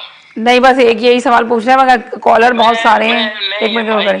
अच्छी बात है, लेकिन इनको मैंने शुरू में शायद इस सवाल का लगभग जवाब दे दिया है कि एमक्यूएम के हवाले से, क्योंकि एमक्यूएम ने अपनी डायरेक्शन ही चेंज की। वो पहले महाजिर का उनका मकसद था, पहले वो कहते थे कि हमें 2% को हुकूक दिलाने, फिर जब उन्होंने उसको मुत्तहदा कर दिया तो वो कहते थे अब हमें 98% को हुकूक दिलाने और 2% से हुकूक छीनने। तो वो तो बिल्कुल उनका जो पॉलिटिक्स जो है ना, पहले वो कहते थे कि हमारा जो है वो सिर्फ महाजिर कौम के लिए काम करना है, उसके बाद उनको मजलूम याद आ गए पूरे पाकिस्तान के, और अब तो वो पाकिस्तान से भी बाहर निकल गए। अब तो पाकिस्तान से बाहर जो लोग पाकिस्तान के खिलाफ है उनके साथ बैठे, तो इसलिए उनकी जो डायरेक्शन है वो तो वो जाने। और जो ये ग्रुपों की इन्होंने बात की है, देखिए हमारी नजर जो है वो महाजिर कौम पर, हमारी नजर उन मजलूम लोगों पर है कि जो बेचारे दूसरों के जुल्म का तो शिकार थे, तो थे खुद एमक्यूएम ने उनके साथ बड़ा जुल्म किया। अब जो है वो ये ग्रुप एक हो भी जाए, महाजिर कौम जो है वो अभी वो कबूल करने को तैयार नहीं है, इसलिए इनका एक हो जाए। अच्छी बात है, नहीं होते तो भी कोई बात नहीं, महाजिर कौम इंशाअल्लाह ताला बहुत जल्द खड़ी होगी और अपनी। ठीक है, एक और कॉलर है जी। हेलो, इंशाल्लाह वो कह रहे हैं महाजिर कौम जरूर खड़ी होगी जी। हेलो जी, मैं सलमान साहब से एक सवाल करना चाह रहा हूँ जी। देखिए कराची में सलीम हैदर साहब जी। सलीम हैदर साहब, सॉरी जी, सलमान नहीं, सलीम हैदर साहब से सवाल करना चाहता हूँ। देखिए कराची में जो भी तंजीमें शुरू हुई हैं, चाहे एमक्यूएम से पहले भी हो, तो कराची में सबसे ज्यादा लाशें मिली हैं, मतलब 20-25 हजार लोग मर गए और हमें कुछ भी हासिल नहीं हुआ। तो आप ये बताएं, जब आप अपना सूबा बनाएंगे तो कितनी लाशें हमें चाहिए होंगी? और दूसरा ये कि क्या बाद में एस्टेब्लिशमेंट भी आपको गद्दार करार दे देगी या नहीं करार देगी? ये मेरा सवाल। Thank you very much. बहुत आपने जो है वो बहुत ही अर्फरेजी के बाद ये सवाल पेश किया है। इंशाअल्लाह ताला पहली बात तो ये है कि कोई खूनरेजी नहीं होगी, मैंने आपसे कहा कि पाकिस्तान में जब भी सूबे नए बनेंगे, क्योंकि मौजूदा 4 सूबे खुद पाकिस्तान के विफाक के लिए खतरा बन चुके हैं, तो इंशाल्लाह ताला बहुत जल्द पाकिस्तान की रीऑर्गेनाइजेशन ऑफ प्रोविंसेस होगी और जिसके नतीजे में महाजरों का भी सूबा बनेगा। पहली बात तो ये याद रखिए, जिसके अंदर कोई लाशों की जरूरत नहीं हो, खून रेजी नहीं होगी, यानी कि बिल्कुल आप इत्मीनान रखिए, आप परेशान ना हो, इंशाल्लाह ताला कोई चिड़िया का बच्चा भी नहीं बनेगा चल इंशाल्लाह ताला सुबह। जी हेलो हेलो जी अस्सलाम वालेकुम। जी वालेकुम सलाम जी। जी डॉक्टर साहब से मेरा ये सवाल है कि इतनी सारी तंजीमें हैं कराची में, ठीक है, लेकिन काम कोई नहीं कर रहा। तो अब जैसे जेडीसी है वो किसी तंजीम से नहीं है, वो खिदमत खल कर रहे हैं, तो वो चाहे सैलाब हो चाहे प्लेन क्रैश हो, वो सबसे पहले पहुंचा हुआ होता है और काम भी कर रहा होता है। तो ये हुकूमत में जो लोग हैं तो ये काम वो क्यों नहीं कर सकते? चले तो ये ठीक है, अलग अलग तंजीमें बना के बैठे हुए हैं, तो वो तो कोई भी काम कर रहे हैं, तो ये उनको क्यों करना पड़ता है? ये इसका इसका इसका बहन के सवाल का जवाब ये है कि एक तो ये सियासी सवाल नहीं है, जी दूसरी बात ये है कि ये तो आम सवाल है, जे जीजीसी जो काम कर रही है। जी एक सेकंड, का कोई मुकाबला इन तंजीमों से नहीं है, वो काम सारा गलत ही था। जी एमक्यूएम ने शुरू कर दिया था खिदमत खल्क के नाम पे लोगों से खाने लेना, वो सब भी गलत था। जी सियासी तंजीमों का काम सियासी होता है, एक सियासी मकसद होता है, उसको हासिल करके आपने पॉलिटिकल अचीवमेंट लेनी होती है।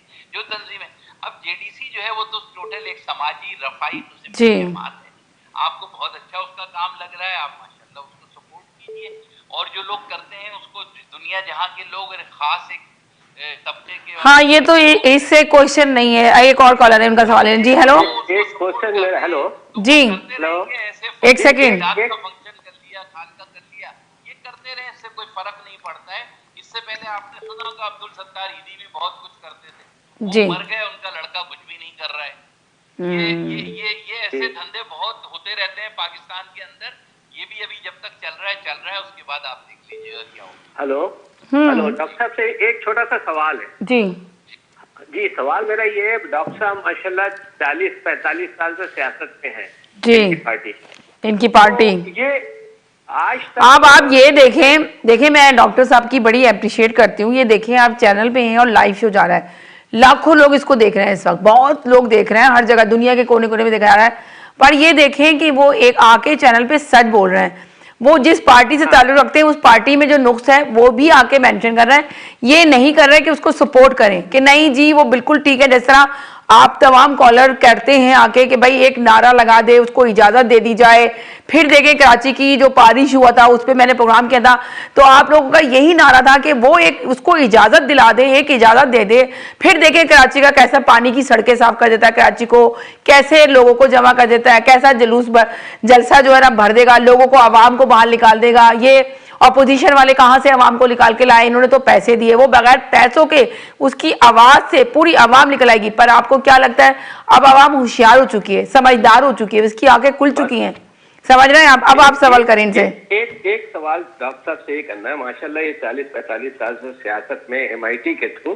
जी अच्छा अब ये बताइए कि इन 40-45 सालों में इनके बड़े सारे मौके ऐसे भी आए जिसमें MQM ने पार्टिसिपेट नहीं करा इलेक्शन में, या MQM ने इलेक्शन पे हिस्सा नहीं लिया, उसके बावजूद अवाम ने इनके ऊपर एतमाद नहीं करा, कभी ये काउंसिलर की सीट भी नहीं जीत सके।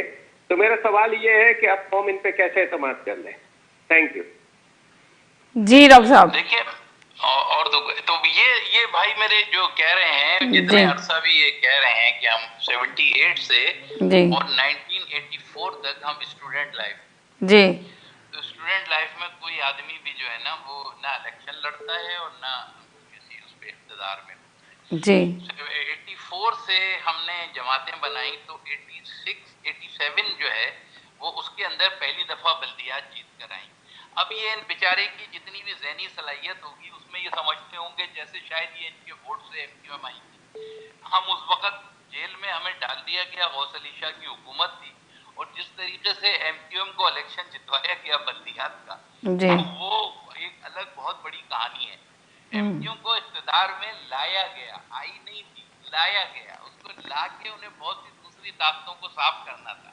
तो हमेशा से जो सच के ऊपर होता है, जो बड़ी बात सच्चाई से बात कर रहा होता है, उसको फिर ये जो वहाँ की इस्टेब्लिशमेंट है वो उसको एक तरफ कर देती है, उसको ठिकाने लगा देती है।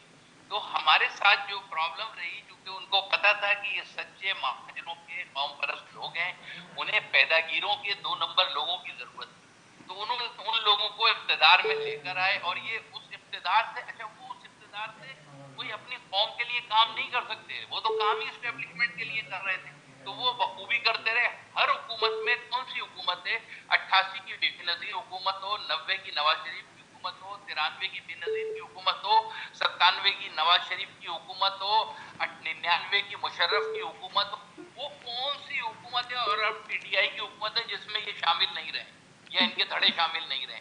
ये महाजरों को बेवकूफ बना के फौरन हुकूमत की गड्डी में चढ़ जाते हैं और उसके बाद महाजर कौम के लिए कुछ भी नहीं किया, सिफर। अच्छा, ये इस बात पे बड़े, ये जो इन्होंने बात की है कि इस बात पे बड़े इनको जोम है कि जी इनको वोट मिलता है।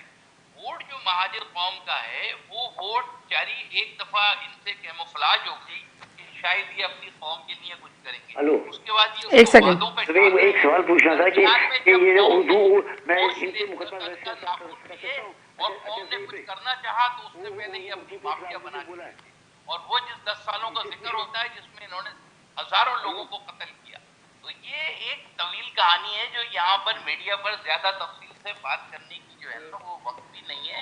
ये जी। ये साहब मुझे वैसे बात कर लें तो मैं इनको अच्छी तरह समझा दूंगा, जी जी, एक सेकंड समझ में आ जाए जी। कि किस तरीके से ये फलसफा जो है वो गैर महाजरों के हाथ में चला गया है और अब ये जमात जो है सिर्फ गैर महाजर मफादात और महाजर कौम के खिलाफ इस्तेमाल हो। ठीक जी, हेलो जी जी बोलिए। अच्छा, एक छोटा सवाल मुझे इनकी डॉक्टर साहब की बात सुन के याद आ गया। अभी इन्होंने बोला कि एमकेएम को भी एस्टेब्लिशमेंट लेकर आई, तो ये बड़ा जिक्र आता है एस्टेब्लिशमेंट का कि वो कहते हैं सियासी पार्टियों को या लीडरों को बना देते हैं। तो क्या ये इमरान खान की गवर्नमेंट है, इसमें भी एस्टेब्लिशमेंट का हाथ है क्या? बिल्कुल है, बिल्कुल 100% सारी दुनिया कह रही है कि एस्टेब्लिशमेंट नहीं लेकर आई है इमरान खान की हुकूमत को भी। जी,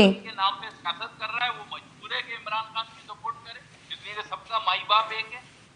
जी सही जी। हेलो जी, हेलो जी समीना जी, मुझे डॉक्टर साहब से ये सवाल करना है कि ये बताइए, ये जो सिंध जो है पीपल्स पार्टी जो है इंटीरियर सिंध से जो जीतते हैं इनके एमपी और मिनिस्टर जो हैं, वो आके फिर कराची में हमारे सरों के ऊपर बैठ जाते हैं और फिर वही लूटा मारी इन लोगों की शुरू हो जाती है। तो ऐसा कोई बिल पास नहीं हो सकता कि जहां से जो सीट जीतता है तो वहीं पर रहे, या मतलब कराची में ना आए, या इसका एक यही हल है कि कराची को एक अलग सूबा बना दिया जाए?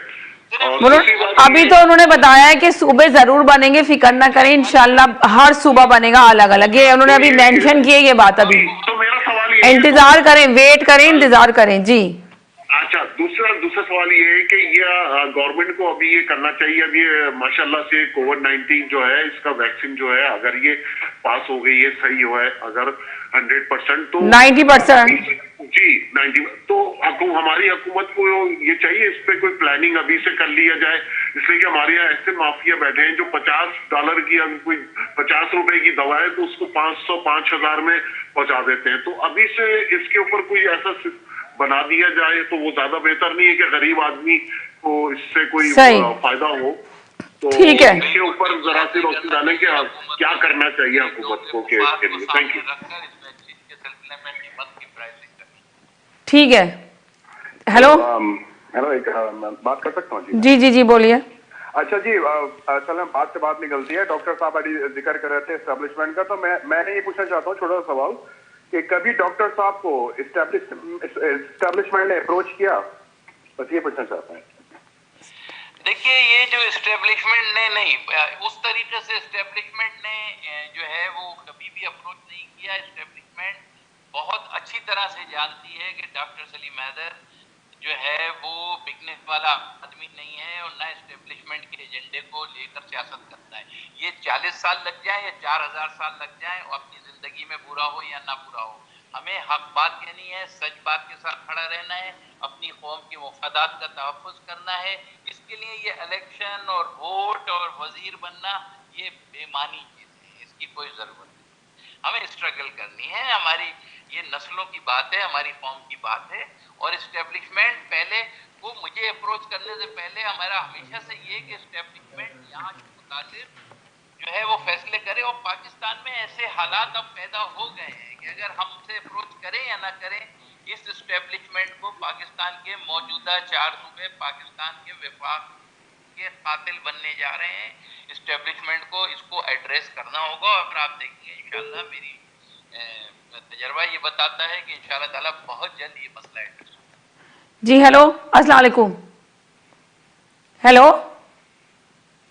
हेलो जी हेलो, अस्सलाम वालेकुम जी, बोलिए। बेसिकली डॉक्टर साहब की जो गुफ्तगू मैं सुन रहा हूँ, ये तो ख्वाहिशात की लंबी दास्तान लगती है जी। और मेरे ख्याल में इतना टाइम तो उनके पास भी नहीं है कि वो अपनी जिंदगी में इसको मुकम्मल होता देते हैं। ठीक, ये तो मुमकिन ही नहीं है उनके लिए। और दूसरी बात ये कि जो बातें वो कर रहे हैं उससे सिर्फ एक बात पे वो तवज्जो दें कि वो महाजरों से कहें कि वो तालीम में वापस जाएं। पूरी जनरेशन तबाह कर दी है इन लोगों ने। अगर महाजिर तालीम में वापस चले गए तो फिर वो वहां से निकल जाएंगे। यही एक तरीका है और कोई तरीका नहीं है। बाकी ये जद्दोजहद और ये कुछ जो है इससे कुछ नहीं निकलने वाला। ठीक है, ख्वाहिशात की इतनी लंबी दास्तान है जो खत्म होने में नहीं आती है।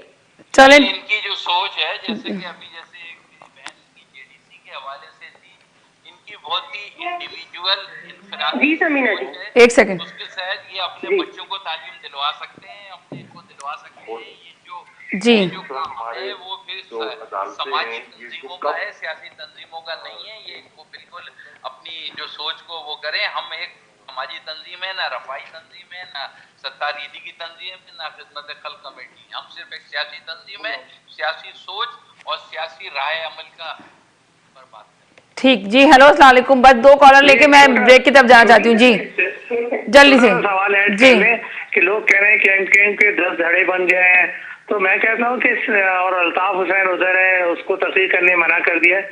तो मैं सिर्फ ये कहता हूँ कि रेफरेंडम करा लें कराची में। एक तरफ नवाज शरीफ को रख दें, एक तरफ जरदारी को, और एक तरफ अल्ताफ हुसैन को या एमकेएम का जो भी लीडर है।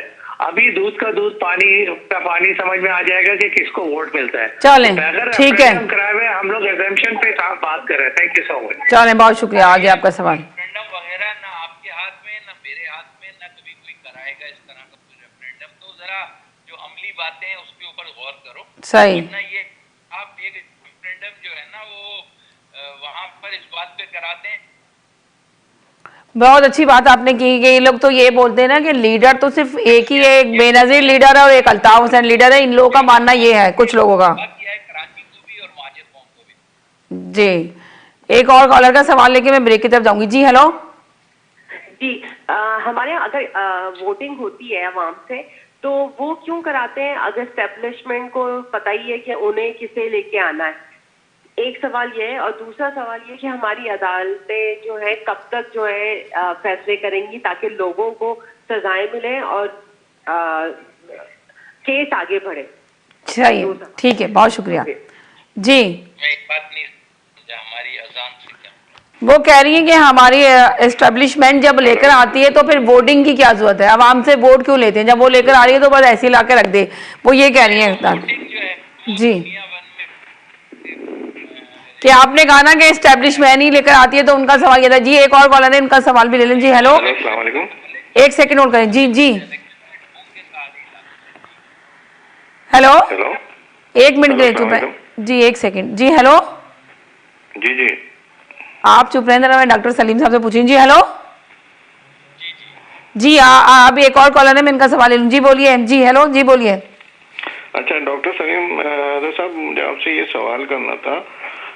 एक दफा जो साबिक ISI के चीफ थे असद दुरानी, और उससे पहले एक जिनकी शहादत हो गई, मैं नाम भूल गया, उनके इंटरव्यू में मैंने सुना था कि कराची एक ऐसी जगह है जिसको हम इग्नोर नहीं कर सकते, हम किसी के हवाले नहीं कर सकते किसी उसके ना, तो हमें तो ये तो एस्टेब्लिशमेंट की नजरें कराची पे है, तो आप एस्टेब्लिशमेंट से कैसे लेके एक सूबा बना सकते हैं? मुझे जरा इस पे रोशनी डालेंगे। देखिए ये बिल्कुल बहुत अच्छा सवाल है जी। देखिए एस्टेब्लिशमेंट कोई ऐसी चीज नहीं होती। एस्टेब्लिशमेंट हर मुल्क जी जब मुकते हैं तो उसकी स्टेप जी के बाद बातें बंद। अमेरिका आपकी आवाज बहुत कट कट के आ रही है। चलिए एक छोटे से ब्रेक की तरफ जाते हैं, तो उसके बाद आप दोबारा से कॉल कीजिएगा। आपकी आवाज बिल्कुल नहीं आ रही है। मैं एक छोटे से ब्रेक की तरफ जा रही हूँ, कहीं नहीं जाइएगा, मेरे साथ रहिएगा। जी अस्सलाम वालेकुम। जी नाज़रीन, हम गए थे एक छोटे से ब्रेक की तरफ, ब्रेक के बाद वापस आए। आपको जैसे कि पता है कि हमारे साथ डॉक्टर सलीम हैदर साहब मौजूद हैं और आप लोगों के सवालों के जवाब दे रहे हैं। जो आप लोगों के जहनों में सवाल हैं तो आप कर रहे हैं। तो मैं डॉक्टर सलीम हैदर साहब से पूछती हूँ कि ये जो अपोजिशन कह रही है, नारे लगा रही है कि ये हुकूमत जाने वाली है, बस दिसंबर तक ही है, नाअहल हुकूमत है, इसने कोई काम नहीं किया, तो इस सिलसिले में भी थोड़ी सी बात करके बताएं। आप तो खुद अभी पाकिस्तान से अभी आए हैं यहाँ पे अमेरिका में, पहले तो आप पाकिस्तान भी रह रहे थे, तो आप देखे थे कि सियासत क्या हो रही है, सियासत में क्या हलचल मची हुई है। सियासत में हर कोई नारा लगा रहा है, अपोजिशन तो बिल्कुल तैयार बैठी हुई है कि अब ये नाअहल हुकूमत है, इसको चले जाना चाहिए। जो है ना, अपनी हुकूमत के दौरान कोई काम ना कर सके, जितने प्रोमिस किए, जितने वादे किए वो पूरे नहीं किए। वज़ीर-ए-आज़म इमरान खान है, 2.5 साल में वो कुछ नहीं कर सके, ये नाअहल है और इनको ज्यादा देर नहीं चलना चाहिए। अब चंद दिन की मेहमान है, तो क्या कहेंगे इस सिलसिले में आप? इसमें तो कोई शक नहीं है कि हुकूमत जो है वो अपनी ना तो कहीं गवर्नेंस कायम कर सकी है और ना हुकूमत कोई तब्दीली ला सकी है जितने बड़े नारे के साथ आई थी। जी तो मुझे तो ये हुकूमत ऐसे ही हो रहा है कि इसका अंजाम बिल्कुल ऐसे ही होगा जैसे ये ट्रम्प साहब की हुकूमत करते हैं। अच्छा। और ये इमरान खान जो हैं वो साबित नहीं कर पाए हैं अभी तक। इन्होंने सिवाय मुख्तलिफ पार्टियों के अंदर मौजूद करप्ट लोगों को ला के अपनी हुकूमत का हिस्सा बनाते रहे हैं, जिससे हुकूमतें नहीं चलती हैं। इनकी कोई टीम ही नहीं थी जो ये झूठ बोल रहे थे कि इनकी पूरी टीम है और ये उसको लॉन्च करेंगे, और अगर कोई टीम थी भी तो वो लोग जो है वो इफेक्टिव लोग वो नाकाम हो चुके हैं। बेहतर है इमरान खान इतनी जल्द रिजाइन कर दे। अब रह गया सवाल कि बाकी जो दूसरी अपोजिशन है, यकीनी तौर से कि वो अपोजिशन भी जो है वो इस लायक नहीं है। तो इस मुल्क में जरूरी है कि एक दफा जो है वो हकीकी तब्दीली आए और जो है वो ऐसी लीडरशिप, नई लीडरशिप आए। अवाम को फैसला करना है, जायज तरीके से वोट डाले जाएं और वोट के जरिए से मुंतखब लोग आके। यानी कि आपने सही कहा कि जैसे इमरान खान ने बहुत सारे प्रॉमिसेस किए थे अवाम से, बहुत सारे वादे किए थे, 50,000 देने, घर देने के, नौकरियां देने के, जो वो कुछ नहीं कर सके। तो अभी वो अपने वादों पे तो पूरे नहीं उतरे, जिस तरह ऑपोजिशन इसी वजह से उनके खिलाफ हो गई। मेन चीज ये कि महंगाई वो, और जिस चीज का उन्होंने नोटिस लिया, आटे का बहरान का नोटिस लिया, चीनी के बहरान का नोटिस लिया, तो वो जब नोटिस जिस चीज का भी लेते हैं वो प्राइस और ज्यादा आगे जाते हैं। पेट्रोल का नोटिस लिया तो पेट्रोल शहर मुल्क से गायब हो गया। तो ये देखें कि आपको क्या लगता है कि मैंने काफी देखा, लोगों ने कहा कि इमरान खान एक बहुत ज्यादा ऑनेस्ट इंसान है, ईमानदार है, सच्चे हैं, पढ़े लिखे हैं, मगर ये सब चीजें होने के बावजूद भी वो एक अच्छे सियासतदान नहीं साबित हो सके, जो अपोजिशन के अल्फाज हैं, जो अपोजिशन कहती है। तो आप इस बारे में क्या कहेंगे? नहीं, वो मैं कह रहा हूँ कि इंडिविजुअली किसी का वो होना ये कोई हुक्म नहीं है, वो दिमाग से खाली है, आलू खान है वो। तो इसलिए जो है वो उनसे हुकूमत चलाना उन्हें नहीं आती है, ना उन्हें अच्छे लोगों को के करीब आना आता है। वो सिवाय तौर से जो है वो इल्जाम तराशी के जरिए से इस तरह सियासत नहीं होती है। अभी उनको चाहिए स्टेट्समैन बनने का, जो है अभी तक वो खिलाड़ी बने हुए हैं, बस वो उन्होंने हाथ में गेंद ली हुई है और सबका मुंह तोड़ना है, उनको बाउंसर मारे। तो इससे हुकूमतें नहीं चलती हैं, इसलिए मुल्क का बड़ा काम खराब हो रहा है। बेहतर है जितनी जल्द ये तब्दीली आ जाए और कुछ नए लोग इंस्टॉल हों जो इस मुल्क को तरीके से अपने ट्रैक पे ला सके। तो आपको लगता है कि ना ये जो अपोजिशन ने नारा लगाया हुआ है ये बात सच हो जाएगी कि दिसंबर तक ही चली जाएगी? कुछ लोगों ने तो मेरे साथ भी दावा किया है। मैं प्रेडिक्ट नहीं करता कि वो दिसंबर तक चले जाएंगे, लेकिन हाँ, कम से कम जो पाकिस्तान में सियासत की जो साजिशी तरीके से होती है, दिसंबर तो नहीं लेकिन कम से कम भी ये जो है ना अगले साल के 6 महीने निकाल जाएंगे, क्योंकि पहला मरहला सेनेट के इंतखाबात होंगे मार्च के अंदर, और मार्च के बाद में दूसरा सर पे जो है जून आ जाएगा कि बजट पास कराना। मेरे ख्याल है उसके बाद कुछ जो है तब्दीली आ जाएगी। यानी कि आपका कहने का मकसद है, मगर कुछ कॉलर मेरे हैं जो कहते हैं कि ये अभी 3 साल और 2.5 साल इस तरह गुजर गए इनके, अब 2.5 साल और गुजारेंगे और चेंजिंग लेकर आएंगे, इनको टाइम देना चाहिए। कुछ लोगों की राय है कि टाइम देना चाहिए, जिस तरह अपोजिशन 3 दफा रही है। इकोनॉमी जिस तरीके से घुटनों पे आ गई है, इसके बाद टाइम देने से फिर शायद आने वाला भी मुल्क की सही डगर पे नहीं ला पाएगा, मुल्क को बहुत बड़ा नुकसान पहुंच जाएगा। इसलिए इनको जितनी जल्दी हो इन्हें खुद फारिग कर दे, इनको जो है वो रिजाइन कर देना चाहिए। यानी कि इनको खुद छोड़ के चले जाना चाहिए। बेहतर यही है, अगर ये इनको कुछ अपनी इज्जत, इससे पहले कि अयूब खान की तरह ये जो है ना चीनी के उसके नाम पर अयूब खान के खिलाफ अवाम सड़कों में आए, फिर पुल टूटा, याया खान गया, फिर भुट्टो के ने जो कराची में महाजरों के साथ जुल्म किया तो कराची हैदराबाद मरकज बन गए निज़ाम मुस्तफ़ा तहरीक का। तो जिस तरह से गए हैं साबका हुक्मरान, तो ये इमरान खान को चाहिए कि अकल के नाम करे। यानी कि अब इमरान खान को चाहिए कि सोच, आपको क्या लगता है कि इमरान खान के साथ जो टीम है वो उनके साथ लगता है कि वो सही काम नहीं कर रही? इमरान खान सही काम करना चाहते हैं मगर जो वो फैसले करते हैं, टीम से काम लिया जाता है। इमरान खान को काम ही नहीं आता है, टीम भी बेकार है। टीम कौन है? हफीज है, शाह महमूद। जी जैसे पहले उन्होंने है ना कहते ना फैयाज चौहान को रखा, फिरदौस अहमान को निकाल दिया उन्होंने, फिर इसके बाद दोबारा फिरदौस अहमान को लिया है। पहले फिरदौस अहमान पे उन्होंने इतने ज्यादा एक सूबे के अंदर है, उन्हें जो रखा है वो बेचारे करते रहते हैं, गलोच के लिए बहुत अच्छी गलोच करते हैं वो। देख लीजिएगा आप 2-4 दिन गुजर जाएं तो फिरदौस आशिक अवान की भी आप देख लीजिएगा कैसी आशिकियां करेंगी मुखालिफिन के साथ। जी ये अभी तो आई है तो वो बड़े फिरदौस अहमान जो है बड़े बड़े दावे और बड़े बड़े स्पीचेस कर रही हैं और लोग कह रहे हैं, ये जो मेरे कॉलर ही हैं जो बहुत ज्यादा इस प्रोग्राम को पसंद करते हैं, तो वो अपना मैसेज देते हैं कि वो इसलिए लेकर आई है कि मरियम नवाज और औरंगजेब मरियम नवाज को जवाब देने के लिए वज़ीर आज़म इमरान खान लेकर आए। तो आप बताइए, वो कह रहे हैं लेडीज को आना बहुत जरूरी था कि लेडीज के जवाब दे, तो क्या कहेंगे आप इस सिलसिले में कि इमरान खान का ये फैसला सही था कि पहले उनको निकाला पोजीशन से और दोबारा उसको लेकर आ गए? बस वो इमरान खान की हुकूमत इतना चल रही है। मैं तो कराची और सिंध को जानता हूँ, एक आदमी पीटीआई के अंदर इस लायक नहीं है कि जिसको कोई सियासी आदमी कहा जाए जिसका कोई कैरेक्टर हो। ऐसे ही सड़क पे खड़े होके नौसरबाजी करने वाले लोग हैं के अंदर। वो गवर्नर है इमरान इस्माइल, वो कभी काउंसलर भी नहीं हुआ, बल्कि वो जो है वो ऐसे लोगों को इन्होंने थर्ड क्लास। और उन्होंने जो टाइगर फोर्स बनाई है इमरान खान ने, उस सिलसिले में क्या कहेंगे? मेरे साथ एक कॉलर है, उनका भी जवाब लेगा और ये वाले भी जरूर दीजिएगा, थोड़ी सी रोशनी डालिएगा। टाइगर फोर्स क्या कर रही है उनकी? जी हेलो, अस्सलाम वालेकुम। जी हेलो जी। हाँ जी, अगर इमरान खान सियासतदान नहीं है तो पाकिस्तान में एक आदमी का सियासतदान का नाम बताएं जो नवाज शरीफ के साथ, जरदारी के साथ, नवाज शरीफ फैमिली के साथ उसने ठुडे मार के इनको पार्लियामेंट से निकाला है। पाकिस्तान में कोई और ऐसा आदमी था आपकी नजर में? यही बस सोचो, साइकोलॉजी आती है कि ये ठुडे मार के निकाला है, ठुडे मार के निकाला जाता है, इसको आप सियासी आदमी कहते हैं। और पाकिस्तान में बहुत सियासी लोग हैं, पाकिस्तान में बहुत टैलेंटेड लोग हैं। ऐसा नहीं है कि वो नवाज शरीफ और जरदारी के साथ ही हो। पाकिस्तान किसी टैलेंट से खाली नहीं है। तो ये है कि बहुत लोग इंशाल्लाह ताला आएंगे और हमें पाकिस्तान से नाउमीद नहीं है ना पाकिस्तानियों से। अच्छा, तो मेरा सवाल एक वही जो सवाल मैंने भी इनके साथ ही किया था आपसे, तो आप उसका भी थोड़ा सी रोशनी डाल दें कि ये जो इमरान खान ने टाइगर फोर्स बनाई हुई है तो ये क्या काम कर रही है? तो कहीं नजर नहीं आती है, कहीं एक आदमी टाइगर। मैंने कहा ये मैंने भी लोगों के साथ मेंशन किया, पर लोग आके मेरे कॉलर ही आके बताते हैं कि नहीं जी वो फला जगह बहुत काम कर रही है। कहीं नहीं है, पूरे पाकिस्तान में कहीं नहीं है, कराची में और सिंध में कहीं वजूद नहीं है।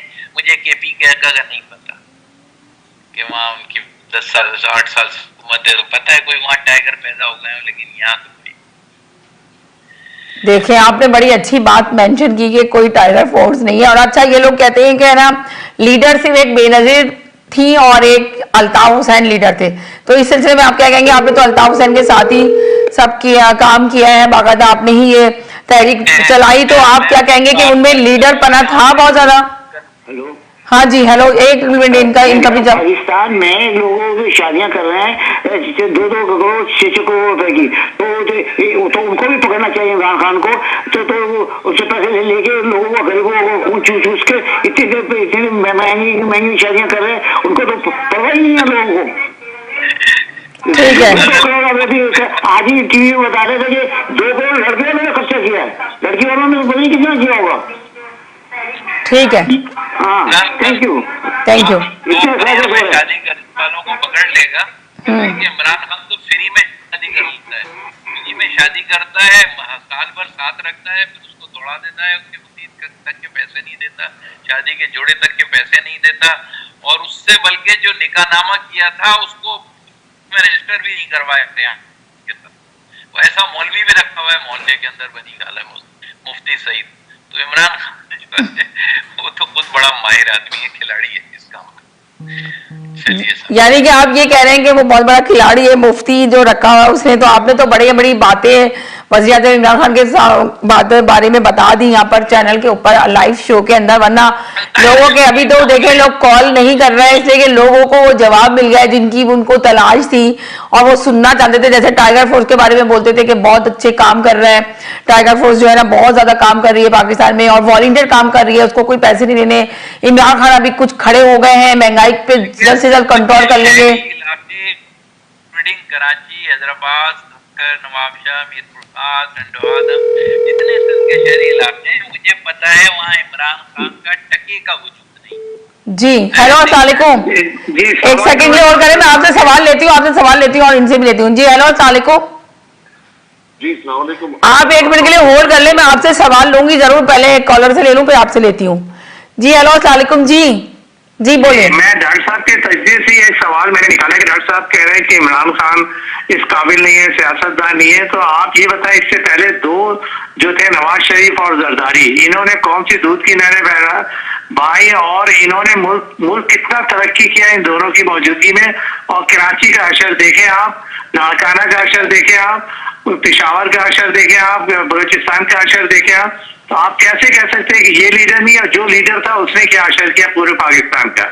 Thank you so much. ये एक आम आदमी इसी तरीके से सवाल करता है, सोचता है कि वो उन्होंने दो ने ये किया तो ये किया, अब वो तीसरा जैसे ये कह रहे हैं दो के बाद इमरान खान आ गया। एक सेकंड जी, तो ये ट्रेड चलता रहता है, इस पे ना जाओ, लेकिन जो सच्चाई बात है कि उनकी दुश्मनी के अंदर नवाज शरीफ की और जरदारी के आप इमरान खान के पीछे लग गए हो, तो ऐसा नहीं होता है बाबू। इमरान खान एक नाकाम आदमी है, उसको सियासत की अलिफ बे जीम और ताल का भी नहीं पता है।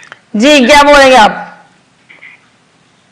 हेलो जी मेरा डॉक्टर साहब से ये सवाल है कि आप ये तो अभी नहीं कह सकते, ये कहना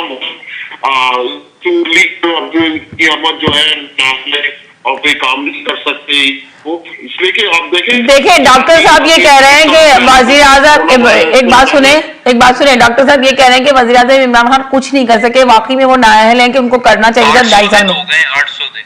800 दिन हो गए, 800 दिन में उन्होंने कोई डिलीवर नहीं किया, जिसकी वजह से लोग शोर मचा रहे हैं।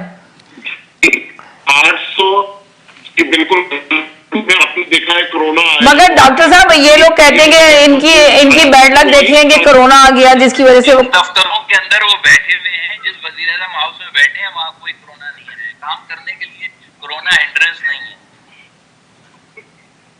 जी तो मैं ये कहूँगा कि 40 साल से जो कर रहे आपकी आवाज कट कट के आ रही है, आपकी आवाज बहुत कट कट के आ रही है, आपकी आवाज कट कट के आ रही है, क्लियर नहीं आ रही, क्यों? खत्म कर दीजिए पाकिस्तान को। आपकी तो सही आ रही है। नहीं, बहुत कट कट के आ रही है, एक रुक रुक के आपका आधा क्वेश्चन आ रहा है, आधा नहीं आ रहा हमारे पास। अच्छा, मैं ये कहूंगा कि आप 40 साल की सियासत में हैं, तो आप देख रहे हैं 40 साल जो 3 दफा ये हुकूमत करके गई, इन्होंने क्या हाल किया, और अभी आप 2.5 साल में बोल रहे हैं कि नारियल और ये है, तो और उसमें कोरोना भी आ गया, अभी कोई जजमेंट नहीं कर सकते। एक सेकंड जी, हेलो अस्सलाम वालेकुम। जी अस्सलाम वालेकुम। वालेकुम अस्सलाम। जी बोस्निया का सदर अभी हाल में पाकिस्तान आया जी, ना वज़ीर आज़म को लिफ्ट कराई, ना सदर मुमलिकत को गाँव डाली, सीधा गया आर्मी हाउस, आर्मी चीफ से मुलाकात की और वापस चला गया। जब हम पूछते हैं कि पाकिस्तान में असल हुक्मरान कौन है, तो कुछ लोगों को पता नहीं क्यों आग लग जाती है, और ये वही लोग आके ये अपना सवाल कर रहे हैं कि इमरान खान का ये और वो है, और 40 साल का रोना शुरू हो जाते हैं। भाई जिस प्राइम मिनिस्टर की ये औकात है कि बैरून मुल्क का, एक सेकंड होल्ड करें, आपसे होल्ड कर कॉल लेती है जी, 1 मिनट के लिए होल्ड करें, 1 मिनट के लिए होल्ड कर लें, 1 मिनट के लिए होल्ड करें। जी हेलो, हम डॉक्टर साहब से जरा सवाल नहीं करना चाह रहे थे। डॉक्टर साहब इमरान खान नहीं है सियासतदान, तो डॉक्टर साहब की ये MQM भी 85 से हुकूमत में है, हर हुकूमत के साथ रही है। आपने कौन सी दूध की नहरें बना दी हैं? चले जी, हो गया। जो जहाँ आप ह्यूस्टन में बैठे हुए हैं वहाँ बाबर गौरी बैठा हुआ है, इधर कनाडा में रजवी साहब बैठे हुए हैं, उनसे पूछे कि वो क्या लूट के लाए यहाँ पे। बाय जी हेलो, अस्सलाम वालेकुम। जी हेलो, जी एक सेकंड के लिए और कर लें। जी हेलो, अस्सलाम वालेकुम। जी जी हेलो जी। हाँ समीना, मैं ये कहना चाहती हूँ डॉक्टर साहब, इस पर रोशनी डालिएगा, आपका क्या ख्याल है इस बात में? ये मेरी जाती राय है कि जिस तरह अपोजिशन जलसे और जुलूस की सियासत कर रही है, तो उसी तरह इमरान खान साहब भी अपने आप को गिराकर नीचे उसी लेवल पर लेकर आ गया है। वो अपने आप को बड़े कैनवस पे लाने के लिए तैयार ही नहीं है और वो खाना भी बन के लड़ाई किए जा रहे हैं अपोजिशन के साथ। तो आपकी क्या राय है कि ये हुकूमत में रहते हुए भी अपने आप को ये समझ रहे हैं कि ये जलसे जुलूस की हुकूमत को जलसे जुलूस से नहीं चलाया जाता, बल्कि हुकूमत तो अपने काम से, अपनी कारकर्दगी से चलाया जाता है, मगर ये लोग तो है वो जलसे जुलूस लग रहा है कि कोई इलेक्शन की कैंपेन चला रहे हैं और जलसे जुलूस पे तुले हुए, मुकाबलेबाजी पे तुले हुए, और मुल्क का क्या हाल हो रहा है अगर पोजीशन नजरअंदाज करिए, ये भी वही कर रहे हैं। तो आप इस पर रोशनी डालिएगा कि इनको ये जेब देता है क्या? चले देखिए, आप ये बिल्कुल ऐसा ही तरीकेकार हो रहा है जैसे अभी अमेरिका में डोनाल्ड ट्रंप था ना, वो जैसे हुकूमत चला रहा था, रोजाना सबके खिलाफ बकवास कर रहा था सबको। ऐसे ही अब आप देखिएगा, जब 1 महीने के बाद ये जब यहाँ तब्दीली आएगी या जो बाइडेन सदर बनेगा, तो आप देखिएगा फिर आपको जो है ना वो भी है उसी व्हाइट हाउस में बैठा हुआ होगा और फिर जो भी काम अमेरिका ने करना है वो करेगा अपना संजीदगी के साथ। तो इमरान खान तो दूसरा डोनाल्ड ट्रंप है, उसका असर भी बहुत जल्दी ऐसे ही। एक सेकंड आपसे सवाल लेती हूँ। जी हेलो, अस्सलाम वालेकुम। जी सलाम। जल्द से जुलूस की ही कैंपेन हो रही है गिलगित बल्दिस्तान में। दूसरा ये कि डॉक्टर साहब से मैं कह रहा हूँ कि उनके मुकाबले में इमरान खान ने ये बताया कि देखो जलसे में उनके कितने लोग थे, मेरे कितने लोग हैं। वो जैसे एक पिक्चर शो। एक सेकंड होल्ड करें, कॉलर कॉल कर। जी हेलो, अस्सलाम वालेकुम। जी अस्सलाम वालेकुम। मैं एक सवाल करना चाह रहा था, अगर इजाजत हो तो। हाँ, पूरी इजाजत है। आप ही का तो शो है, आप ही लोग का तो प्रोग्राम है, कॉलर का ही तो प्रोग्राम है, इसलिए तो मैं कॉलर को मौका देती हूँ बोलने का ज्यादा। जी अच्छा, तो अभी डॉक्टर साहब ने बताया कि थोड़ी देर पहले इन्होंने फरमाया कि जितने भी लोग आते हैं उनको एस्टेब्लिशमेंट लेके आते जी। अब इन्होंने कहा कि वो जो एमक्यूएम, तो एमक्यूएम को भी तो एस्टेब्लिशमेंट ही लेकर आई थी, उन्होंने यही बताया। जी। और अभी थोड़ी देर पहले इन्होंने कहा कि इमरान खान को भी एस्टेब्लिशमेंट लेके आई, जी। ठीक है ना? हाँ। अब फिर इन्होंने फौरन अभी 1 सेकंड पहले फरमाया कि इमरान खान को सियासत की अलीफ बेजिम दाल भी नहीं पता है।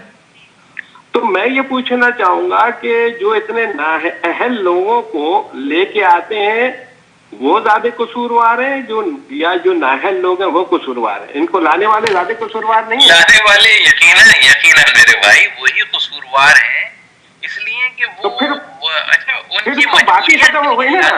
तो फिर बात ये है कि बाकी छोड़े फिर आप। तो यानी कि इसका मतलब है कि अपोजिशन जो बोल रही है कि उनको इमरान खान से कोई शिकायत नहीं है, अपोजिशन को उनको उनके लाने वालों से शिकायत है, इसका मतलब ये हुआ। जी हेलो। जी अस्सलाम वालेकुम। बोलूं मैं? नहीं अभी नहीं बोले, बाद में बोलिएगा थोड़ा सा। साबित करने पर लगे हुए हैं नवाज शरीफ को। उस नवाज शरीफ को यही लाने वाले जो हैं वो वहां की तबलीगी उससे लेकर आए थे। वो इतना बड़ा मौलवी टोपी बांध के बैठा रहता था ज़ियाउल हक के पीछे। तो ये अब ये तो इमरान खान को लेकर आए, थोड़े अरसे के बाद आपको पता चलेगा क्या हुआ। थोड़े अरसे बाद पता चलेगा, तो फिर आपको जरूर हम दोबारा से प्रोग्राम में हमने शामिल करेंगे। जी हेलो, जी बोलिए। ये एक कॉलर आए। जब तक ये लोग जो आज इमरान जी डॉक्टर साहब अस्सलाम वालेकुम। अपना नजरिया बदल चुके होंगे। सही कह रहे हैं। अभी जो इतने भी आके सपोर्ट कर रहे हैं तो फिर अपना नजरिया चेंज करेंगे कि इनका फिर नजरिया क्या होगा, देखते हैं क्या होगा। हम तो कहते हैं कि हमारे मुल्क के लिए जो बेहतर है वो हमारे मुल्क के लिए आया। हम तो किसी पार्टी की तरफ भी नहीं है, हम न्यूट्रल हैं। हम तो सिर्फ लोगों की राय लेते हैं और राय इसमें शामिल करते हैं प्रोग्राम के अंदर। और डॉक्टर साहब भी अपनी राय शामिल कर रहे हैं, जो हो रहा है, जो देख रहा है, वो आंखों देखा हाल सच बता रहे हैं। मेन चीज ये।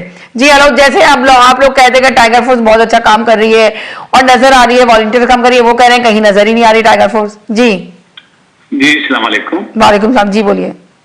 जी डॉक्टर साहब, आपकी हर बात सर आंखों पे, लेकिन 2-4 बातें ऐसी हैं जिससे मैं इख्तिलाफ करता हूँ। एग्री नहीं कर रहे? मेरा किसी सियासी पार्टी से ताल्लुक नहीं है, मैं पाकिस्तानी हूँ, मैं मुसलमान हूँ।